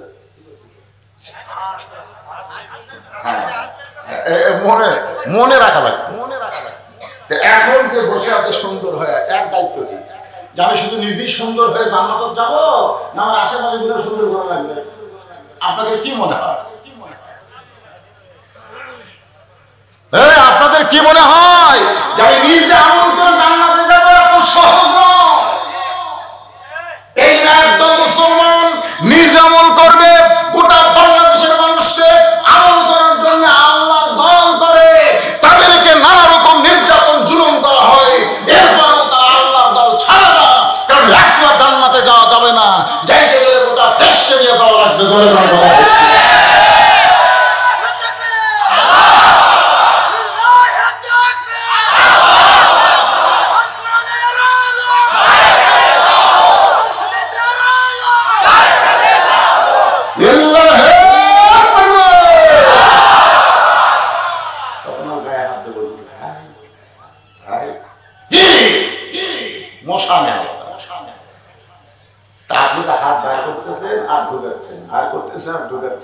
হঠাৎ একটা বাসের আঘাতে যদি আপনার হাতটা ভেঙে যায়, তখন আপনার অবস্থা কি হবে একটু চিন্তা করেন। লোকটা বলতেছে, চিন্তা করা লাগবে কেন? বলে চিন্তা করার কারণ হলো, ওই যে মাথার উপর দেখেন মাথার উপর লেখা আছে, হাত বাইরে রাখা যাবে না, মাথা বাইরে রাখা যাবে না, নিজের জিনিস নিজের সযত্নে রাখবেন, অন্যের জিনিস নিবেন না। এগুলো কি আপনি পড়েননি? গাড়ির নিয়ম পড়েননি? হানিফ গাড়ির তো একটা নিয়ম আছে। আপনার এখানে লেখা আছে, কি লেখা আছে? হাত বাইরে রাখবেন না, মাথা বাইরে রাখবেন না। ওই তখন কি বলতেছে? আমি জানি ঠিকই, মানি না। যখন জানি ঠিকই, মানার দল করি না। যারা মানবার বলে তাদেরকে দুই চোখে দেখতে পারি না। তখন লোকটা চিন্তা করতেছে, তুই জানার পরেও যদি না মানিস তাহলে তোকে দাওয়াত দিয়ে আমার লাভটা কি? 450 বার, কেউ বলেছে 400 বার আবু জেহেলকে নবী কলমার দাওয়াত দিয়েছে। এরপরে একই কথা বলেছে, জানি ঠিকই মানি না। যারা জানে ঠিকই মানে না, তারা হলো আবু জেহেলের দল। জোরে কোন কার দল? বলতেছে নবী পর্যন্ত পারে নাই, তাহলে আমার কি দরকার তোর হাত ভাঙুক? ওই তখন থেকে তোমার করতে আল্লাহ আর হাতটাকে একটা ট্রাকের সাথে বাড়ি রাখলি কাম। ইতিমধ্যে গাড়ি কিন্তু চলতেছে মাগুরা থেকে ঢাকার দিকে। কিছু দূর যাওয়ার পরে ওই গাড়ির একটা কন্ট্রাক্টর আছে না নাই, গাড়ির কন্ট্রাক্টর চলে পড়ছে। কন্ট্রাক্টর এসে বলতে, কে ভাই তুমি সুন্দর হয়ে বসে আছো, তুমি সুন্দর হয়ে বসে আছো, অথচ তোমার পাশের লোকটা জানলা দিয়ে হাত বার করা ঢুকায়, তুমি কি তাই কিছুই বলো নাই? বলে বলেছি ভাই, কিন্তু বলাতে আমার লাভ হয় নাই। ও বলতেছে জানি ঠিকই মানি না। তো জানার পরেও যদি না মানি তাহলে আমার দাওয়াত দিয়ে লাভটা কি? কন্ট্রাক্টর বলতেছে যেইভাবে বলা দরকার তুমি সেইভাবে বলো নাই, বলারও একটা সাইজ আছে, যখন আছে না। সেজন্য আল্লাহ বললেন উদউ ইলা সাবিলি রাব্বিকা বিল হিকমা। বর্তমানে বলারও সাইজ আছে। বর্তমান যে পরিবেশ চলতেছে, এই পরিবেশে বক্তাদেরকে ডাইরেক্ট কোনো কথা বলা যাবে না, বলতে গেলে অ্যাঙ্গেলে মার দেওয়া লাগবে। জোরে গান করা। কন্ট্রাক্টর বলতেছে যেভাবে বলা দরকার তুমি সেভাবে পারো, পারোনি সেইভাবে তো ঠিক আছে, তাহলে আপনি চেষ্টা করেন। আপনি কি করেন? চেষ্টা করেন। প্রতিদিন চেষ্টা করছে, চলো মসজিদে যাই, একই কথা। তুই নামাজ পড়েও যা, আমি না পড়ে। আপনার এলাকার বাজারের নাম কি? কি বাজার? নহাটা বাজার। নহাটা বাজারে 3টার সময় হাত ধরছে। এখন চিন্তা করে 3টার সময় তো কোনো নামাজ নাই। ফজর, জোহর, আসর, মাগরিব, এশা নামাজ না পড়, কিন্তু নামাজের সময় জানা। যে 3টার সময় হাত ধরছে তখন বলতে ভাই কোন নামাজ? তখন দাওয়াতকারী বলতেছে তোর হাত ধরলি নামাজ, তাই না? এ পর্যন্ত তুমি যতবার আমার ধরছো খালি নামাজের কথাই করছো, নামাজ ছাড়া কোনো কথা তোমার মুখতে পারায় না। তো এর সময় কোন নামাজ? ওই সময় নামাজ ধরে আমি যদি বেঁচে থাকি আর কোনদিন তোকে নামাজের কথা বলবো। তাহলে হাত ধরার কারণ কি? বলে চা খাবো, চা খাবো। কোন মুসলিমের খোয়া, প্রত্যেকটা মুসলমান ভাই ভাই এখন সামনে কিন্তু চা খাওয়ার দিন আসতেছে। এবারে বুড়ে তুলে ভাঙ্গা চুরে শ্বাসটালে বসে থাকবে। আর একটা মেম্বার প্রার্থিক দেখলি কাম, রে বাবা আমি শুনলাম তুমি নাকি মেম্বারে দাঁড়াচ্ছ, চাচা দোয়া করবেন। খালি খালি যে বলছে চাচা দোয়া করবেন, তখন বলতে খালি খালি এই চাচা কি খাবার চাই, চাচা কি খাবার চাই, খাবার দিয়ে চা দাও। বলে একদিন খায় কি হবে, একদিন খায় কি হবে, না খাও। তার মানে ওই ভোট পর্যন্ত খাইব। তখন বলতেছে এই চাচা যতবার আসবে ততবার চা দিবে। বুড়ার কামই হয়ে যায়, আসে তাকে কয় তুমি নাকি মেম্বার দাঁড়াচ্ছে? বলে হ্যাঁ দোয়া করবেন চাচা। 10 জন দাঁড়াচ্ছে, 10 জনের কাছ থেকে ওই চায়ের জাগির দিছে। কিসের? ওই কিন্তু 10 জনের চা খায় না। দোকানদারকে বলছে টাকা দিয়ে রাখবি, অর্ধেক তোর অর্ধেক আমার। একটা কামাইয়ের সময় সেখানে সামনে 28 তারিখ পর্যন্ত। জোরে কোন কথা ঠিক কি না? আল্লাহর বান্দারা আমি আপনাদের বলবো, ভোট দেওয়ার নিয়তে কেউ যদি 1 টাকা খায়, কোন মেম্বার চেয়ারম্যান কাউকে ভোট পাওয়ার নিয়তে যদি 1 টাকা দেয়, ওটা দেওয়া হারাম, খাওয়া হারাম। এটাই হলো কিয়ামতের সবচেয়ে বড় আলামত। আল্লাহ কোরআনে বলেছেন ইন্নাল্লাহা ইয়ামুরুকুম আন তুআদ্দুল আমানাতি ইলা আহলিহা ওয়া ইযা হাকামতুম বাইনান নাস আন তাহকুমু বিল আদল। আপনি উপজেলা চেয়ারম্যান থেকে খেদমত চান, উনি কিন্তু নেতা না, উনি হচ্ছেন আপনাদের খাদেম। জোরে কোন কথা ঠিক কিনা? তো যার কাছে আপনারা খেদমত চান তার কাছে আবার ভোটের বিনিময়ে টাকা চান। এই জন্য ভোট তুলে দেওয়া আমার এলাকা যারা নৌকা পাশে অন্য কেউ দাঁড়ায় নৌকা যখন পাশে আমরা ডেনে লাভ করি।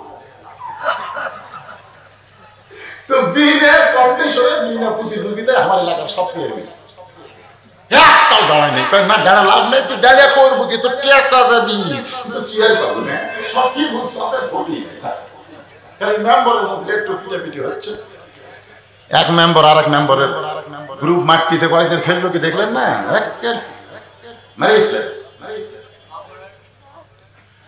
আল্লাহর বান্দার একটু মনোযোগ দেন, হয়তো বলবেন হুজুর এই আয়াতের মধ্যে কি ভোটের কথা আছে নাকি? এই আয়াতের মধ্যে যে আয়াতটা তাফসীর করতেছেন এর মধ্যে ভোটের কথা আছে। এই কোরআনের মধ্যে সব কিছু রয়েছে। তো বলতেছে কোনো কথা না, শোনেন আগে কথাগুলো শোনেন। কি হয় কি কি হচ্ছে ওপর কি? ও রাস্তা, রাস্তা দিয়ে অসুবিধা নেই, রাস্তার মধ্যে এত রাত্রে যারা রাস্তা ঘুরে, চিন্তা করে দেখে এত রাত্রে যারা রাস্তা ঘুরতেছে এরা ভালো মানুষের সব, ভালো মানুষের সন্তান এত রাত্রে রাস্তা ঘুরে।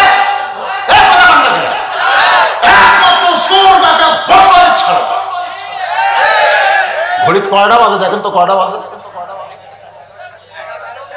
11:40 বাজতেছে। এত রাত্রে রাস্তা ঘোরা লক্ষণ ভালো না। ভিতরে আসো, কোরআন শোনো, কিয়ামতের আলামত শোনো। তোমাদের সামনে আমার মা বোনদের জন্য উম্মে সালমার শর্ত কয়টা? একটা আওয়াজ আমি ভাবতে দেবো না, যদি আপনার ধৈর্য নিয়ে কথাগুলো শোনেন। সময় তো আর আছে মাত্র 20 মিনিট, কারণ 20 মিনিটের পরে তারিখ পরিবর্তন হবে। এই যে 23 আর 24 তারিখ আছে 12টা পর্যন্ত, 12টা পার হলেই কিন্তু 25 তারিখে পড়ে যাবে। কি বলতেছিলাম? চা খাওয়াবো, চা তো চা খাওয়া নিয়ে যা বলতেছে কি কি আছে সব দাও, নিমকি দিছে, জিলাপি দিছে। বলতেছে ভাই এত কেন ভাই? খান ভাই, আপনার ভাই না। এই করতে করতে 40 টাকা যেই মাত্র খাওয়া হয়েছে, এমন সময় আসরের আজান, যে 40 টাকা খাওয়া হয়েছে ইতিমধ্যে আসরের আজান দিছে। তখন বলতে ভাই নিয়ত করেছিলাম তোমাকে 50 টাকা খাওয়াবো, কিন্তু মুয়াজ্জিন হওয়ার দিল,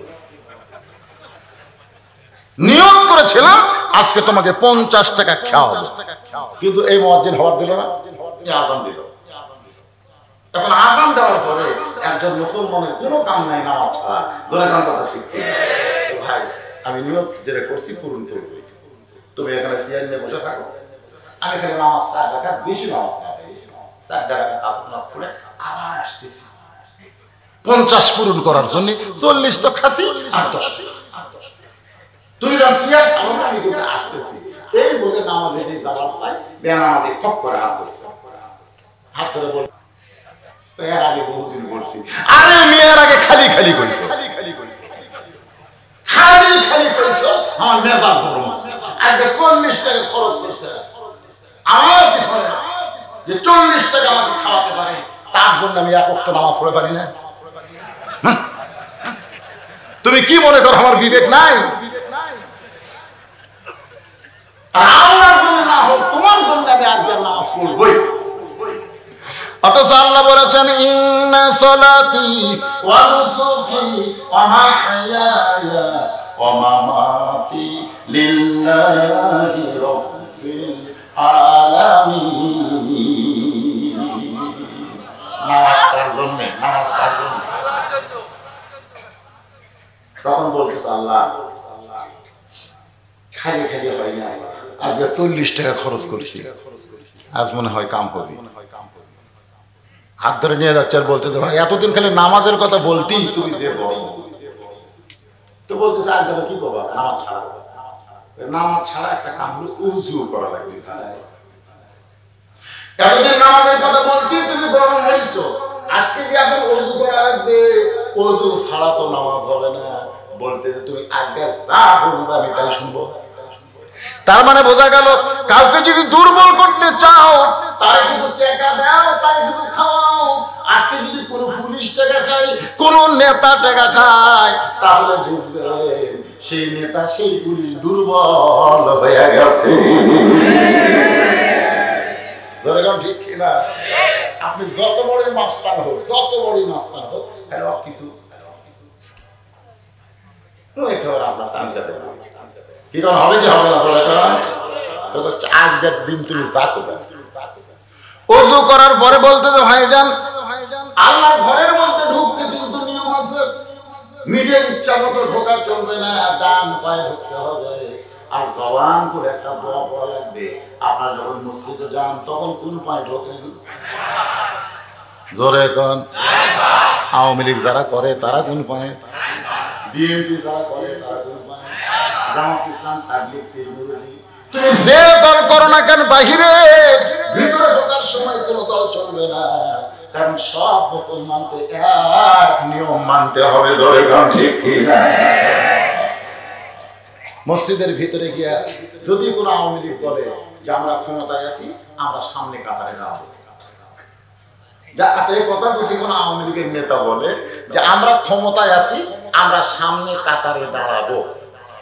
বিএনপি তোমরা 2 নম্বরে থাকবে। জাতীয় পার্টি কোনো মতে বিরোধী দল, তোমরা 3 নম্বর কাতারে থাকো। আর যুদ্ধ অপরাধী দল তোমরা শেষে থাকো।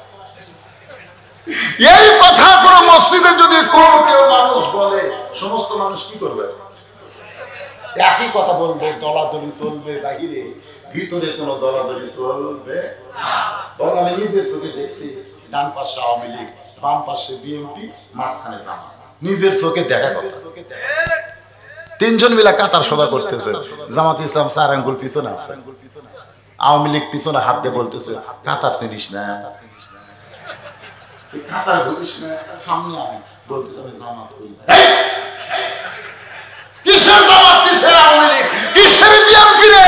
মসজিদের মধ্যে যখন ঢুকছি তখন কোনো দল চলবে না। প্রত্যেকটা মুসলমান ভাই ভাই এক কাতার হয়ে দাঁড়াবার চাই। এটা হলো ভিতরের কথা। যতই দলাদলি আপনারা করেন, কিন্তু মঞ্চের দিকে তাকে দেখেন, হুজুর হয়তো একদল, ভাই আমার একদল, আমি আর একদল, কিন্তু বসে আছে এক কাতারে, লাইন ঠিক। আপনারা যারা বসে আছেন, আপনারা কেউ এক এক দল করতে পারেন, কিন্তু যতক্ষণ কোরআনের মাহফিলে বসে আছেন ততক্ষণ কয় দল? তার মানে কি বোঝা গেল? যারা বাইরে থাকবে, রাস্তায় থাকবে, তারা ভিন্ন দল হতে পারে, কিন্তু ভিতরে যারা ঢুকবে তাদের মধ্যে আর কোনো দলাদলি থাকবে না। তারা সবাই এক দল হয়ে যাবে। তাহলে মসজিদ ঢোকার সময় কোন পায়? শুধু ডান পাতে ঢুকলে হয় না, একটা দোয়া পড়া লাগবে।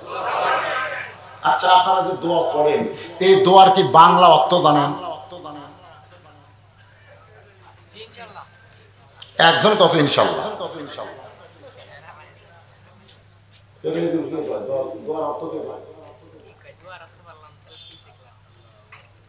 না না, পড়েন আল্লাহুম্মা ফতাহলি আবওয়াবা রাহমাতিক, পড়েন না তারা? তা আমার এলাকার এক ভাই মুগত মাছ দিয়ে এই দোয়া পড়ে মসজিদে ঢুকতেছে। আমি বললাম কে ভাই, মুখে গজব থেকে রহমতের দোয়া। তো বলে হুজুর কিসের গজব? আমি বললাম মাস্ক হচ্ছে গজব, কারণ করোনা একটা গজব, আর সেই গজবকে প্রতিহত করার জন্য আমরা মুখে মাস্ক করি। জোরে কোন ঠিক কিনা? তাহলে সেই মাস্ক খুলে মসজিদের মধ্যে ঢোকো। লোকটা বলে হুজুর মসজিদের মধ্যে মাস্ক পরা জায়েজ আছে। আমি কইলাম তাহলে আমার সঙ্গে পড়ো, ফায়াবুদু রাব্বা হাযাল বাইত আল্লাযী আত'আমাহুম মিন জু'ইন ওয়া আমানাহুম মিন খাউফ। এই ঘরের মালিকের, এই ঘর মানে এই ঘর, এই আল্লাহর ঘরের মালিকের যারা ইবাদত করবে, ফালিয়াবুদু রাব্বা হাযাল বাইত, এই ঘরের মালিকের যারা ইবাদত করবে, আল্লাহ বলেছেন সঙ্গে সঙ্গে তাদের 2টা পুরস্কার দেওয়া হবে। 1 নম্বর পুরস্কার হলো তার রিজিকের কোনো পেরেশানি আল্লাহ রাখবে না। আর 2 নম্বর পুরস্কার হলো যাবতীয় ভয় থেকে আল্লাহ থেকে পুরোপুরি নিরাপত্তা দিয়ে দিবে। তাহলে মসজিদের মধ্যে ঢোকার সময় করোনার ভয় মনে নিয়ে ঢুকতে হবে না, কারণ আল্লাহ বলতেছে যাবতীয় ভয় থেকে আমি আল্লাহ তোমাকে নিরাপত্তা দিয়ে দিব। একটা মেয়েও কিন্তু মোবাইলে বলা শুরু করছিল, আপনি যখন ঘরের বাইরে যাবেন তখন মাস্ক পরবেন। তার মানে কি বোঝাচ্ছে? ঘরের মধ্যে মাস্ক পরা লাগবে না। আর সবচাইতে দামি ঘরের নাম হলো মসজিদ। তাহলে মসজিদে মাস্ক পরার কোনো দরকার আছে? কিন্তু কতগুলো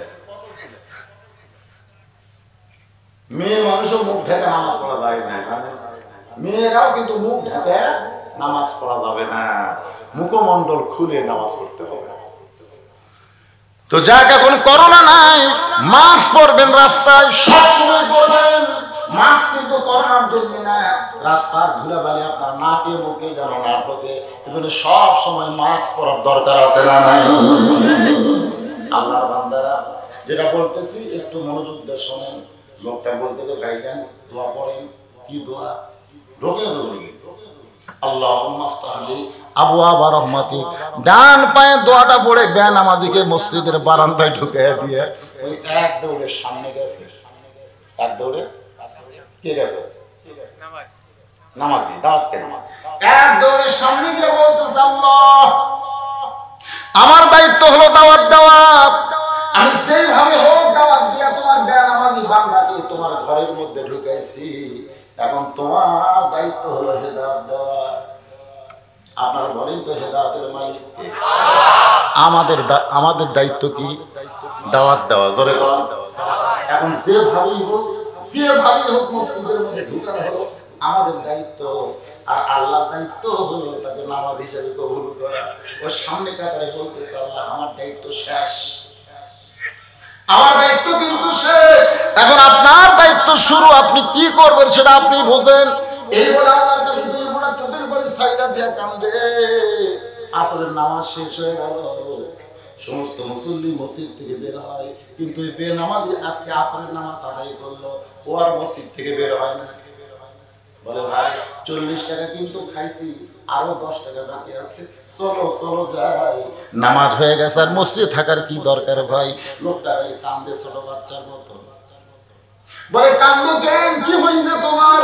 বলে ভাই রে, প্রথম রাকাত যখন শুরু করেছিলাম তখন বিরক্ত ভাব, কিন্তু এরপরে যখন রুকুতে গেলাম সিজদায় গেলাম, এভাবে 4 রাকাত নামাজ পড়ে সালাম ফিরানোর পরে আমার মনের মধ্যে এত বড় ভয়, এই নামাজের পরে যদি আমার হায়াত আর না থাকে, জীবনে কত নামাজ কাটা করেছি, কত নামাজ পড়ি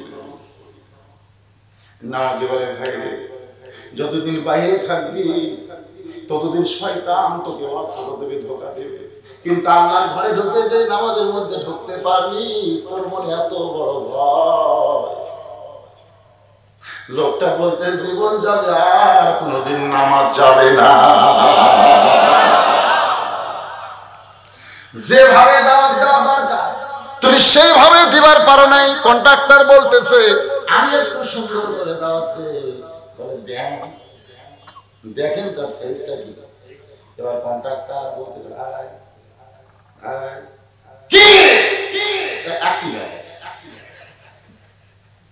হাত বাইরে রাখতেছে, আমার ভিতরে ঢুকাইতেছেন। একটা বাসের সঙ্গে ট্রাকের সঙ্গে বাড়ি খালে আপনার হাতটা ভাঙে যাবে, হয়তো মরেও যেতে পারে। তখন লোকটা বলতেছে আমার হাত আমি রাখবো, যেখানে খুশি সেখানে রাখবো। আমার ভোট আমি দিব, যাকে খুশি তাকে দিব। তুমি যদি ইমানের টিকিট নিয়ে মুসলমান যাত্রী হয়ে ইসলাম গাড়িতে চড়ো, তখন তোমাকে শৈলাচারী ভাষা প্রয়োগ করা যাবে না। এ কথা একজন মুসলমান কখনো বলতে পারবে না, আমার ভোট আমি দিব, যাকে খুশি তাকে দিব। তুমি যদি একজন মুসলমান হও, যাকে খুশি তুমি ভোট দিবার পারবা না। তোমাকে দেখতে হবে যে কয়জন দাঁড়াইছে, তার মধ্যে ভালো মানুষকে তো দেখে শুনে তোমারে ভোট দেওয়া লাগবে। করে কোন কথা ঠিক কি না? কারণ আল্লাহ বলেছেন ইন্নাল্লাহা ইয়ামুরুকুম আন তুআদ্দুল আমানাতি ইলা আহলিহা ওয়া ইযা হাকামতুম বাইনান নাস আন তাহকুমু বিল আদল। জুমার দিনে যখন হুজুর খুতবা দিবেন, হুজুর কিন্তু শুধু মসজিদের খতিব না, হুজুর হলেন অর্ধ পৃথিবীর খলিফা। মাঝখান থেকে একজন দাঁড়ায় বলতেছে, ইয়া আমিরুল মুমিনিন, আপনার খুতবা আমরা শুনবো না, আপনার খুতবা আমরা শুনবো না। ওমর ফারুক চমকে বললেন, ভাই আমার অপরাধ কি জানতে চাই। অর্ধ পৃথিবীর খলিফা বললেন, আমার অপরাধ কি জানতে চাই। একটা সাধারণ উপজেলা চেয়ারম্যান এমপি কে কেউ যদি বলে এরকম ভাষণ দেওয়ার সময় আপনার ভাষণ শুনবো না, আপনার ভাষণ শুনবো না, তাকে যেভাবেই হোক সাইজ করা হয়। বলে কোন কথা ঠিক কিনা? কিন্তু অর্ধ পৃথিবীর রাষ্ট্রপতিকে বলতেছে আপনার খুতবা শুনবো না, আমরা আপনার খুতবা শুনবো না। ওমর ফারুক বললেন, আমার অপরাধ কি? লোকটা বলতেছে, আপনার অপরাধ হলো বাইতুল মাল থেকে গত কয়েকদিন আগে আমাদেরকে একটা পাঞ্জাবি দিয়েছেন, আমরা সেই নতুন পাঞ্জাবি পরে আজকে জুমার নামাজ পড়তে এসেছি। আপনি তাকায় দেখেন আমাদের পাঞ্জাবি এত খাটো, কিন্তু আপনার পরনে যে জুব্বা দেখতেছি এটাও তো বাইতুল মালের জুব্বা। তাহলে আপনার জুব্বা এত লম্বা হলো কেন? আপনার জুব্বা এত লম্বা হওয়ার পিছনে কারণ কি? এটা না বলা পর্যন্ত আমরা আপনার খুতবা ভাষণ শুনবো না। ওমর ফারুক আসামির মতন দাঁড়িয়ে থাকলেন। আব্দুল্লাহ ইবনে ওমর সালাফা হাদিসের হাফেজ ওমর ফারুকের সন্তান পাশে দাঁড়িয়ে বলতেছে, রে নবীর সাহাবীরা, আমিও তোমাদের দলে। ধরে গান সুবহানাল্লাহ, আমিও তোমাদের দলে। নেতা হইছে বলে তোমাদেরকে খাটো পাঞ্জাবি দিয়া লম্বা জুব্বা পরে খুতবা দিবে, এমন নেতার ভাষণ আমরা শুনবো না, এমন নেতার ওয়াজ আমরা শুনবো না। আমিও তোমাদের দলে, কারণ জনগণের সম্পদ, বাইতুল মালের সম্পদ নিজের ইচ্ছা মতো ব্যবহার করবে আর জনগণকে দিবে তার ইচ্ছা মতো। এমন নেতাকে আমরা মানি না। ওমর ফারুক বলে, আব্দুল্লাহ, যারা রুকমা দিয়েছে, যারা আমার খুতবা শুনবে না, তারা কিন্তু জানে না, কিন্তু তুমি তো জানো বাবা আমি লম্বা খুতবা কেমনে পাইলাম। আব্দুল্লাহ বলতেছে, বাবা আগে জনগণের পক্ষে হয়ে তারপর নেতার পক্ষে ওকালতি করা যায় আছে। ধরে কর না সুবহানাল্লাহ। আগে জনগণের পক্ষ হয়ে তারপর নেতার পক্ষে ওকালতি করা যায় আছে। সমস্ত জনগণ বলে কি ওকালতি করবে? আব্দুল্লাহ বলতেছে, তোমরা তাকায় দেখো, তোমাদের সকলের পরনে কিন্তু নতুন পাঞ্জাবি, খাটো হলেও তো নতুন পাঞ্জাবি, কিন্তু আমার দিকে তাকায় দেখো, আমার পরনে কিন্তু নতুন পাঞ্জাবি নাই। সব সাহাবী চমকে বলে, আব্দুল্লাহ আজকে জুমার দিনে বাইতুল মাল থেকে তোমাকেও তো পাঞ্জাবি দেওয়া হয়েছে, তুমি সেই নতুন পাঞ্জাবি না পরে পুরাতন পরে কেন আসলে? আব্দুল্লাহ বলতেছে, যে মানুষকে তোমরা খুতবা আটকায় দিছ, ওই মানুষের জন্যই আমার নতুন পাঞ্জাবি পরা হয় নাই। তোমরা সবাই যখন ঘুমায়েছিলে, এমন সময় আমার বাবা প্রতিদিনের খলিফা হযরত ওমর এক টুকরা পাঞ্জাবি নিয়ে আমার দরজার সামনে দাঁড়িয়ে গেছে। আব্দুল্লাহ বলে যখন ডাক দেয়, আমি গভীর রাত্রে দরজা খুলে তাকায় দেখি বাবা একটা পাঞ্জাবি নিয়ে দাঁড়ায় আছে। আমি খুশি হয়ে বললাম, বাবা বাইতুল মাল থেকে একটা পাঞ্জাবি তো আমার দিছে বাবা, আপনি আর একটা দিবে রাইছে, আর একটা দিবে রাইছে। ওমর ফারুক সঙ্গে সঙ্গে কোরআনের আয়াত তেলাওয়াত করলেন। আব্দুল্লাহ রে, তুই কি মনে করিস বাবা একটা পাঞ্জাবি তুই পাইছিস, আর গভীর রাত্রে মানুষের মাকে তসরুপ করে তোরা আর একটা দিবে রাইছিস? না রে বাবা না, এই পাঞ্জাবিটা আমার ভাগে পড়েছে, আমি করে দেখি এত খাটো পাঞ্জাবি পরে খুতবা কেমনি দেবো বাবা? তোর পাঞ্জাবিটা যদি আমাকে দান করে দিস, তাহলে তোর তার আমারটা নিয়ে আমি একটা লম্বা জুব্বা বানায় জুমার দিনে খুতবা দিবার চাই। আমার বাবার চোখের পানি মুছে আমার নতুন পাঞ্জাবি বাবাকে দান করে দিয়েছি। সেই পাঞ্জাবি আর বাবার পাঞ্জাবি দুইটা একত্র করে আমার বাবা লম্বা খুতবা পরে তোমাদের সামনে খুতবা দেয়। এখন বলো খুতবা শুনবে নাকি? সমস্ত সাহাবীরা কান্দে বলে, নেতা যদি দেখতে চাও আল্লাহর কোরআনের আদর্শে যারা নেতা হয় সে ওমরের দিকে একবার তাকাও। সুবহানাল্লাহ, জোরে কওয়া যায় না? আল্লাহর বান্দার একটু মনোযোগ দেন, আমার হাত আমি রাখবো যেখানে খুশি চলবে? একটা স্লোগান আছে না, আমার ভোট আমি দিব, যাকে খুশি তাকে দিব। যাকে খুশি তাকে দিবেন কেন? এটা একটা আমানত। ইন্নাল্লাহা ইয়ামুরুকুম আন তুআদ্দুল আমানাতি ইলা আহলিহা। খুব খেয়াল করবেন, এটা একটা আমানত। সামনে 28 তারিখ আপনাদের ভোট আছে না নাই? এই জন্য এই ভোটকে গোপন রাখলে ওয়াজ করা, এটাও হলো কিয়ামতের আলামত, যে বক্তারা সামনে একটা আসতেছে, হক কথা বলতে হবে, সেই জায়গায় গোপন করে গেল। এটাও কিন্তু কিয়ামতের। জয় বাংলা। পুলিশের ধরা, র্যাবের ধরা ভয় করে, আজরাইল ধরার চিন্তা না করে বক্তা যদি ওয়াজ করে, তাহলে বুঝবেন এটাও কিয়ামতের আলামত। আমার বউ তো কিয়ামতের আলামত অনেক আগে থেকে শুরু করে দিয়েছে। যখন ওয়াজ করবার যাবো, শোনে কোথায় যাবে। আমি যখন আজকে বললাম মাগুরা দূরে যাচ্ছে, একটু দেখে শুনে ওয়াজ করে। কি দেখবো বলে, দেখবেন আশেপাশে পুলিশের গাড়ি, র্যাবের গাড়ি আছে কিনা, বর্তমান সরকারের কোন নেতা মঞ্চ আছে কিনা, এগুলা যদি থাকে তেলতেলা ওয়াজ করবে। আমি বললাম তেলতেলা করলে কি হবে? বউ বলতেছে পুলিশে ধরবে না, আপনি গাড়ি নিয়ে বাইরে আসতে পারবেন। আমি বইয়ের কপালে চুমা দিয়ে বললাম, খুব ভালো কথা কইছ, আমার দিকে একবার তাকায় দেখো, জীবনে দেখা নাও জীবনে। তো বউ বলতেছে, এর আগে তো পুলিশ আপনাকে বহুবার ধরছে, এরপরে ছাড়া দিছে, দেখা তো হচ্ছে, তো দেখা হবে না কেন? আমি বললাম, তুমি চিন্তা করো পুলিশ ধরা, র্যাব ধরা, আর আমি চিন্তা করি আজরাইল ধরা। যদি রাস্তার মধ্যে আজরাইল ধরে, আর কিন্তু দেখা হবে না। আজরাইল ধরার চিন্তা বাদ দিয়ে অন্য কিছু ধরার চিন্তা যখন মুসলমানের কলিজায় আসবে, তখন বুঝবেন এটাও একটা কিয়ামতের আলামত। গাড়ি কিন্তু চলতেছে, আপনাদের মাগুরাতে গাড়ি কিন্তু ছাড়ছে, মনে আছে নাকি? এবার কন্ট্রাক্টরকে যখন বলতেছে, আমার হাত আমি রাখবো, যেখানে খুশি সেখানে রাখবো। বাজান, সামনে একটা নদী আছে, আগে যাচ্ছিল আপনাকে এই গাড়ি কোন নদী দিয়ে? নদী আছে না? ওইখানে কি আছে?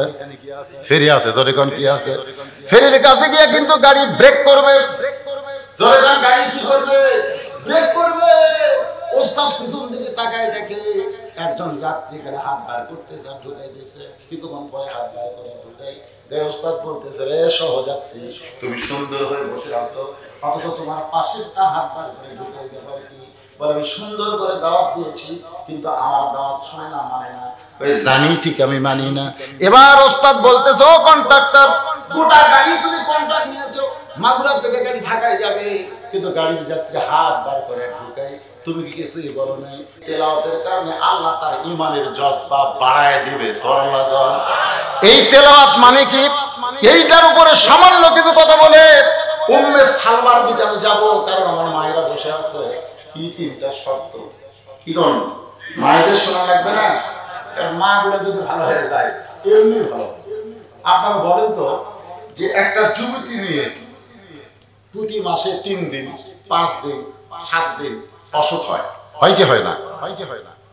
কিন্তু ওই যুবতী মেয়ের পেটে যখন বাচ্চা আসে, তখন ওই অসুখ বন্ধ হয়ে গেছে।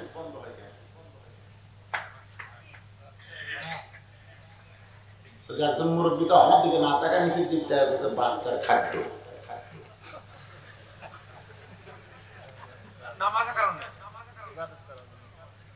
বাচ্চা বলে ওটা খায়। আমরা জানি যে মায়ের লারির সাথে বাচ্চার একটা লারির যোগ থাকে, নাকি?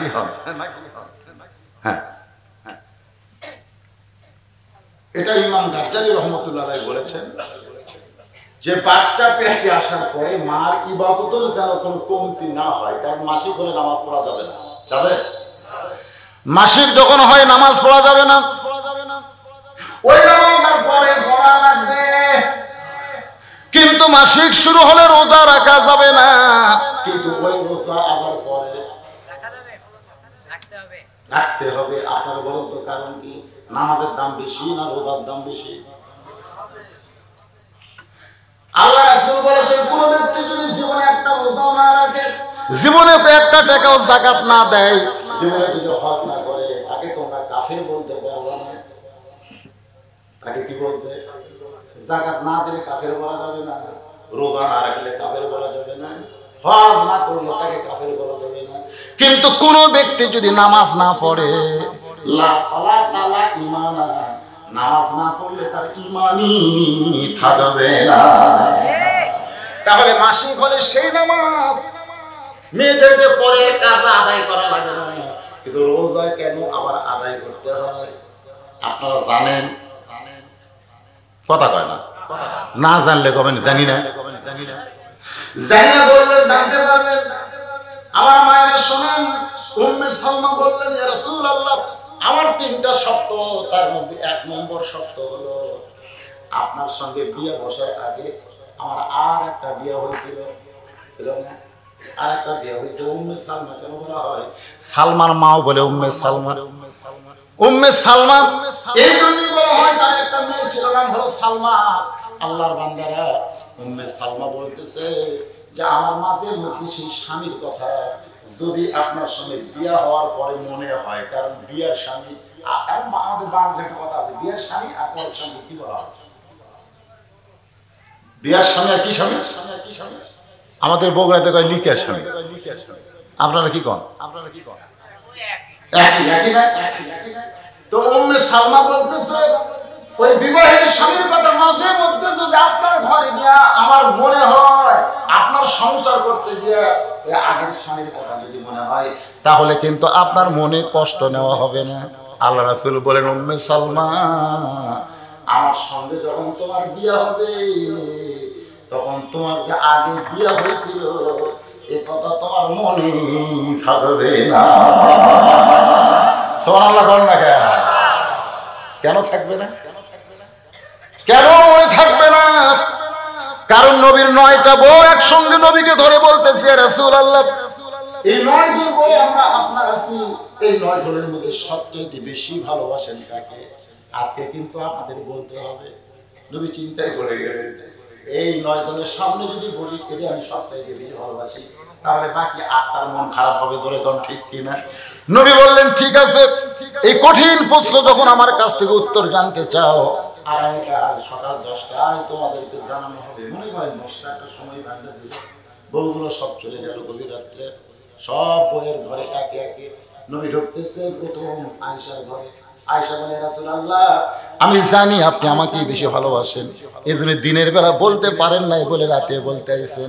রাসূল বলে, আয়েশা, ভালোবাসার কথা বলবো আগামীকাল সকাল 10টায়, কিন্তু তোমার 2টা খেজুর দিলাম, এই 2টা খেজুরের কথা তুমি যেন কাউরে কইও না, তোমাকে বড় ভালোবাসি আয়েশা, এই জন্যই গোপনে তোমার 2টা খেজুর দিয়ে গেলাম।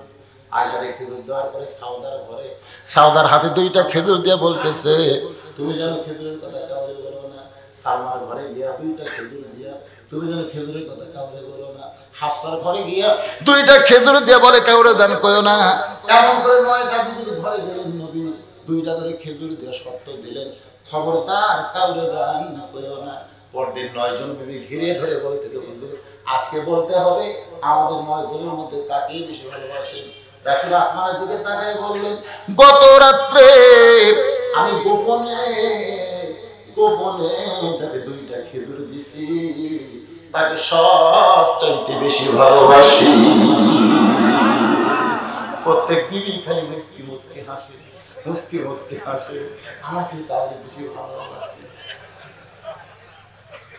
নবী বললেন, রে সালমা, আমার সঙ্গে বিয়ে হলে পূর্বের স্বামীর কথা মাঝে মধ্যে তোমার মনে হবে, এই শর্ত তুমি দিও না, কারণ তুমি যখন আমার ঘরে বউ হয়ে আসবে, আগে তোমার বিয়ে হয়েছিল কিনা এইটা তোমার মনেই থাকবে না।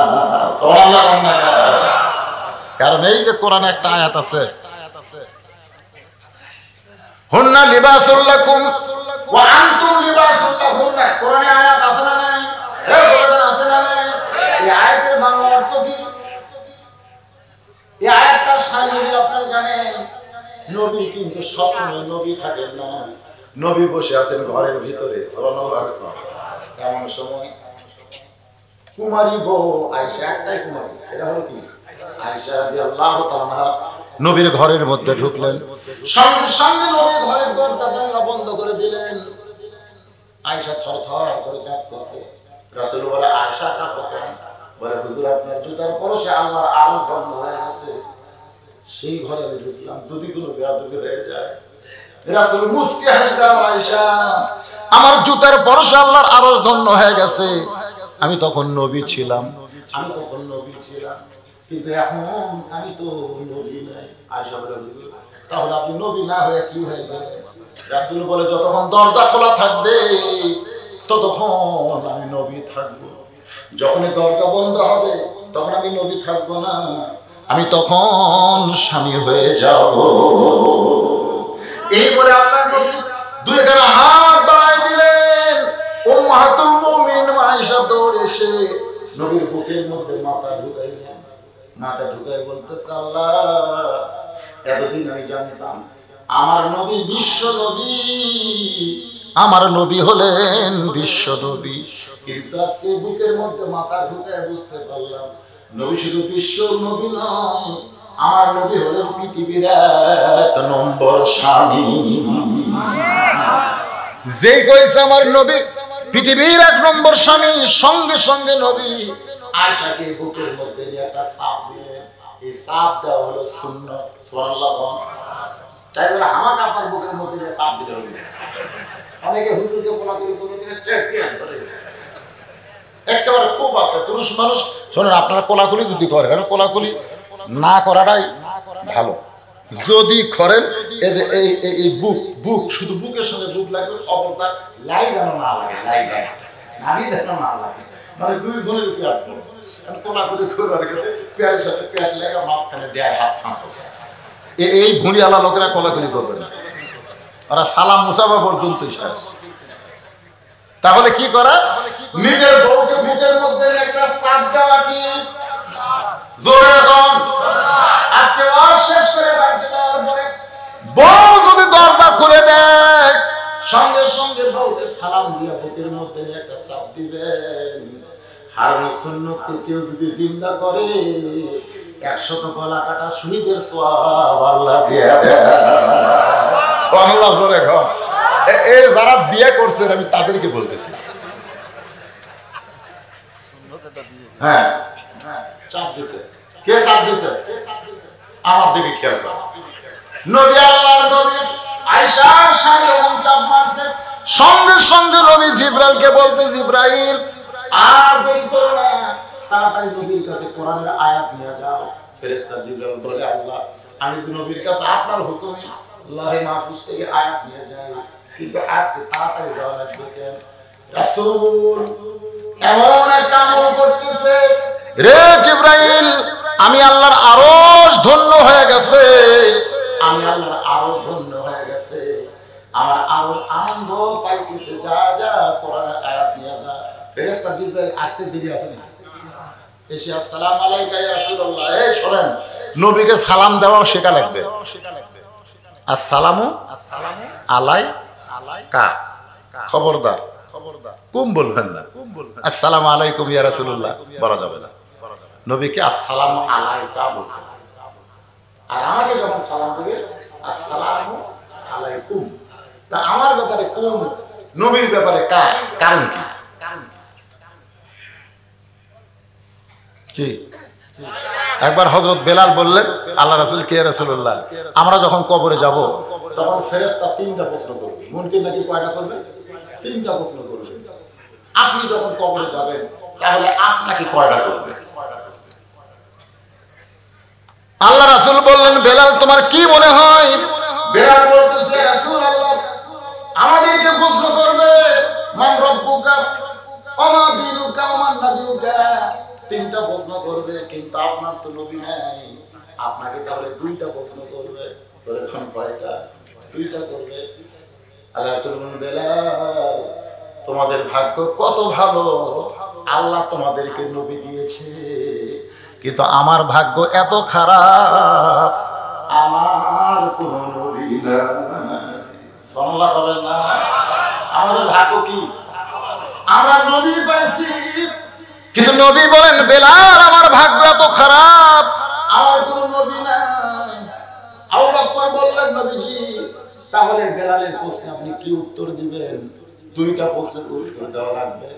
রাসূল বললেন, সাহাবীরা রে, যারা মৃত্যুবরণ করে কবরে যায় তাদেরকে মুনকার নাকির প্রশ্ন করবে, কিন্তু আমি নবীর যদি মৃত্যু না হয় তাহলে আমার কেমনে প্রশ্ন করবে। এই জন্য আহলে সুন্নাহ ওয়াল জামাতের আকীদা হলো আমাদের নবী কিন্তু মৃত্যুবরণ করে নাই, আমাদের নবী হলেন হায়াতুন নবী,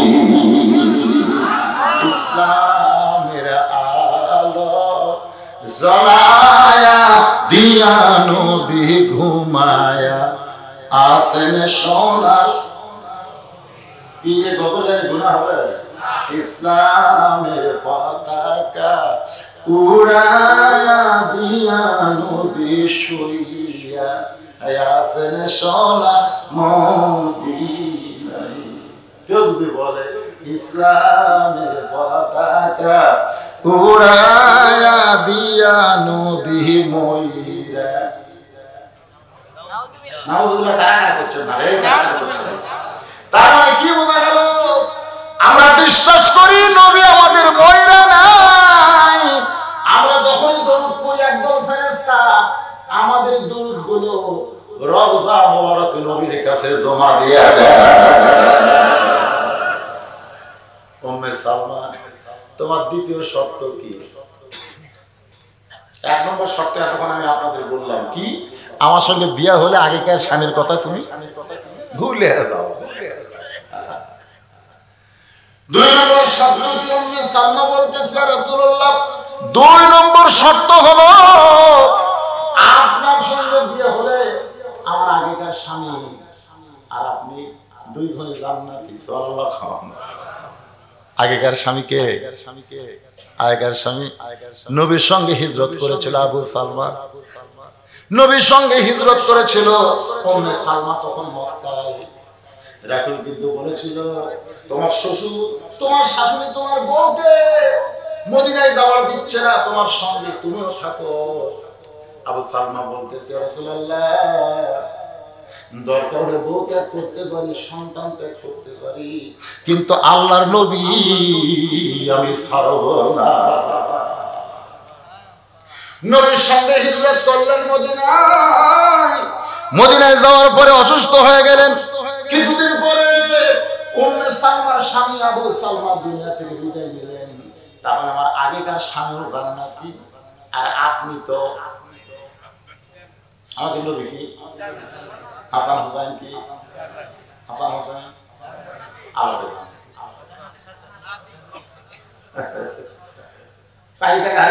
হবে না। রাসূল বলেছেন সাইয়্যিদুশ শাবাবে আহলিল জান্নাহ হাসান হোসেন রাদিয়াল্লাহু তাআলা আনহুমা জান্নাতি যুবকদের সর্দার হবে হাসান আর হোসেন। দলে রাসূলুল্লাহ, তো যুবকদের সর্দার যদি হাসান হোসেন হয় তাহলে বুড়াকেরও সর্দার কে হবে?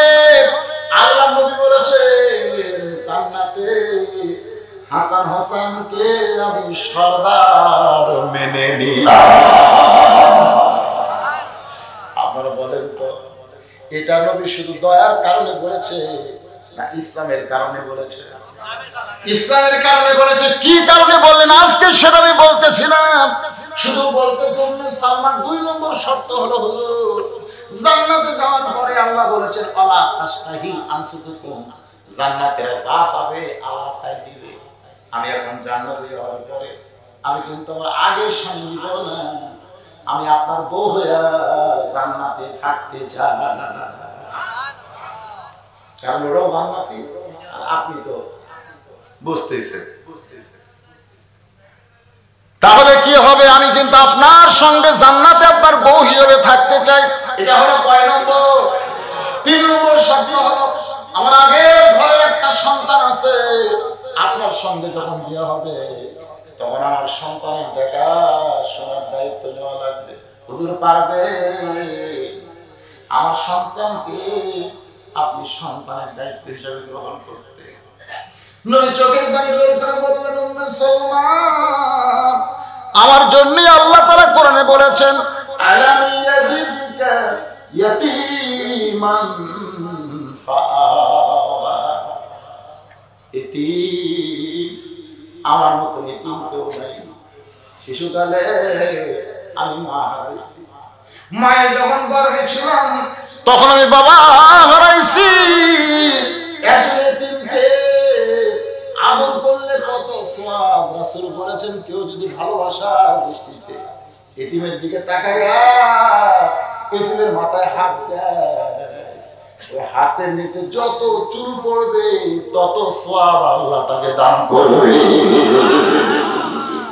আমি তোমার এতিমকে গ্রহণ করে নিলাম। উম্মে সালমা বলতেছে হুজুর তাহলে আমার কোনো আপত্তি নেই। এখন আপনাদের কাছে আমার প্রশ্ন হলো, নবী উম্মে সালমার মধ্যে এমন কি দেখেছিল যেটা দেখার পরে তিনটা শর্ত পূরণ করে তাকে বিয়ে করলো? অবশ্যই একটা কারণ আছে না নাই? যেরকম আছে না নাই আল্লাহর বান্দারা, এই কারণগুলো বলবো। এই কারণটা বলি আমি আপনাদের নিয়ে আখিরি মোনাজাত করবো। কারণ আমার ভাই আমাকে বলেছে হুজুর আমার মাহফিলে কোনো কালেকশন নাই, কোনো আদায় নাই। এই যে আমার ভাই কষ্ট করে মেহনত করে এরকম 36টা বছর হলো, যখন মাইক ছিল না তখন থেকে আমার ভাই এই মাহফিল করতেছে। এই ভাইয়ের মাহফিলের বয়স আর আমার ওয়াজের বয়স প্রায় সেম সেম। আমরা প্রায় 36 বছর ওয়াজ করতেছি, আর এখানে দেখলাম 36তম ওয়াজ মাহফিল। আমি বহু মাহফিল করেছি, এরকম আদায়বিহীন মাহফিল আমি দেখতে পাইনি। কিছু না হোক অন্তত শেষে যাবে হুজুর হুজুর হুজুর এই গামছাটা ছেড়ে দেন তো। কিন্তু আজকে কি খুশি না বেজার আপনারা? এই মাহফিল কিয়ামত পর্যন্ত চলুক, এটাকে আমরা চাই না। এই জন্য আমার ভাইয়ের জন্য দোয়া করব, যারা তাকে গোপনে সহযোগিতা করেছে তাদের জন্য দোয়া করার দরকার আছে না নাই? আসেন, এখানে বলা হচ্ছে ওয়াইজা তুলিয়াত আলাইহিম আয়াতুহু যাদাতুহুম ঈমানা। যে কোরআনের ওয়াজ শুনতেছেন, কি বললাম আপনাদেরকে, সওয়াবের নিয়তে কোরআন পড়া হলো কিয়ামতের আলামত। কিসের আলামত? আমার এলাকায় 10টা মুন্সি আছে। আপনার এলাকায় মুন্সি বোঝেন? মুন্সি 10টা মুন্সি আছে। কোন মানুষ মরলি তারা খুশি। সেই মুন্সি গ্রুপের আমার দাদার ভাই ছিল, মানুষ মরলি তো আলহামদুলিল্লাহ। আমি খুব ছোট ছিলাম, আমি বললাম যে দাদা মানুষ মরলে ইন্না লিল্লাহ বলা লাগে, আপনি আলহামদুলিল্লাহ কোন? তা আমার দাদা ভাই বলতো তুই বুঝবি না, তুই ছোট মানুষ, তুই বুঝবি না।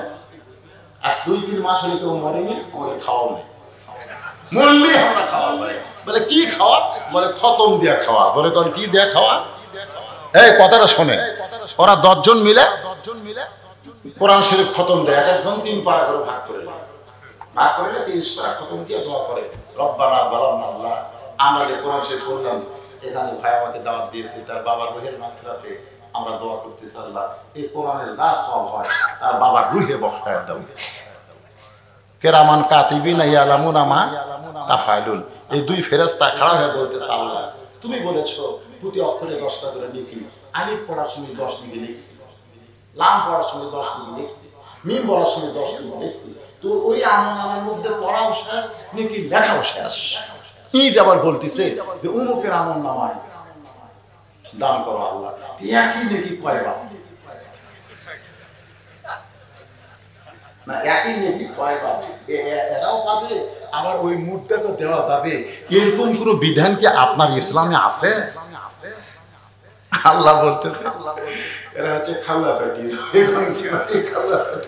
এই খাওয়ার মধ্যে তারা কোরআনকে বিকৃতি করে ফেলে দিল। আসলে কোরআন মরা মানুষের জন্য না, মানুষ মরে গেলে এই কোরআন পড়া তার আমল নামায় একটা সওয়াব দেওয়া হবে, এরকম কোন কথা কোরআন হাদিসে নাই। যে কোরআন পড়বে, কোরআন বুঝবে, কোরআন মানবে, কেবলমাত্র কোরআন তাদেরকে সুপারিশ করবে। এখন কেউ মরলি আমরা যা কোরআন খতম দিয়ে কই আল্লাহ আর কতগুলো মূল্য আছে, এক কোরআন শিক্ষি না যদি কেউ দান করে মা বাপ মা 14 গোষ্ঠী আল্লাহ জান্নাত দিতে হবে। ওই চিন্তা করে কিসের নামাজ পড়া লাগবে, মরার আগে হাত বেড়া করে 10টা দান করিস। আমারও কিছু মৌলানা হচ্ছে দোয়া করার সবাইকে 14 গোষ্ঠী বল শোনেন, একটু মনোযোগ দিয়ে শুনবেন। ওয়াইজা তুলিয়াত আলাইহিম আয়াতুহু যাদাতুহুম ঈমানান, কেবলমাত্র যারা কোরআন তেলাওয়াত করবে আল্লাহ তাদের ঈমান বেড়ে দেবে। ওয়ালা রাব্বিহিম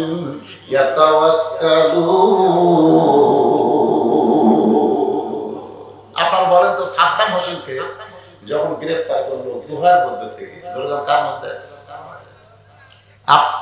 আপনাদেরকে ওই ভিডিও দেখেননি? ইরাকের প্রেসিডেন্ট সাদ্দাম যখন তো খুঁজে পাচ্ছে না, ওরই একজন সাথী মুনাফিকি করলো, মানে সাদ্দামেরই লোক মুনাফিকি করে আমেরিকার সৈন্যদেরকে খবর দিল যে এই জায়গায় তাছাড়া ওনাকে পেত না। যখন ওনাকে ধরল তখন ওনার হাতে কিন্তু একটা কোরআন শরীফ ছিল। এই কোরআন শরীফ বুকে ধরেছে, আমার দিকে তাকায়, কোরআন শরীফ বুকে ধরে বলেছিল আলা রাব্বিহিম ইয়াতাওয়াক্কালুন, আমি আল্লাহর প্রতি ভরসা করলাম। আল্লাহর প্রতি ভরসা করলো, আল্লাহ বলতেছে যা সারা ভালো হবে। কারণ সাধারণভাবে কোনো মানুষ যখন মরে সে মরার কোনো গ্যারান্টি নেই, কিন্তু ফাঁসি হয়ে গেলে যদি মৃত্যু হয় ওই যে জান্নাতে মৃত্যু এই ব্যাপারে সন্দেহ নেই। শোনেন কথার আগে শোনেন, কারণ যাকে ফাঁসি দিবে তার কিন্তু আগে থেকে অমুক তারিখে, আচ্ছা মনে করো আগামী 10 তারিখে ফাঁসি দেওয়া হবে বা আগামী 20 তারিখে ফাঁসি দেওয়া হবে, এ কথা যদি ঘোষণা করে দেয় তারপর থেকে ওই কি করবে? কি করবে? তওবা করবে, কান্নাকাটি করবে, নামাজ পড়বে, এমনকি ফাঁসির মঞ্চে যখন নিয়ে যাবে তখন কিন্তু কলমায় শাহাদাত কলমা তাইয়্যিব পড়বে। যখন ফাঁসির দড়ি গলায় দিবে তখন কলমা পড়তে পড়তে তার ফাঁসি কার্যকর হবে। আল্লাহর নবী বলেছেন কোন ব্যক্তি সারা জীবন যদি পাপ করে আর আখিরি কালাম যদি লা ইলাহা ইল্লাল্লাহ মুহাম্মদ রাসূলুল্লাহ হয় ফাদাখালাল জান্নাহ, তার ফাঁসি হয় না, সে জান্নাতে চলে যায়।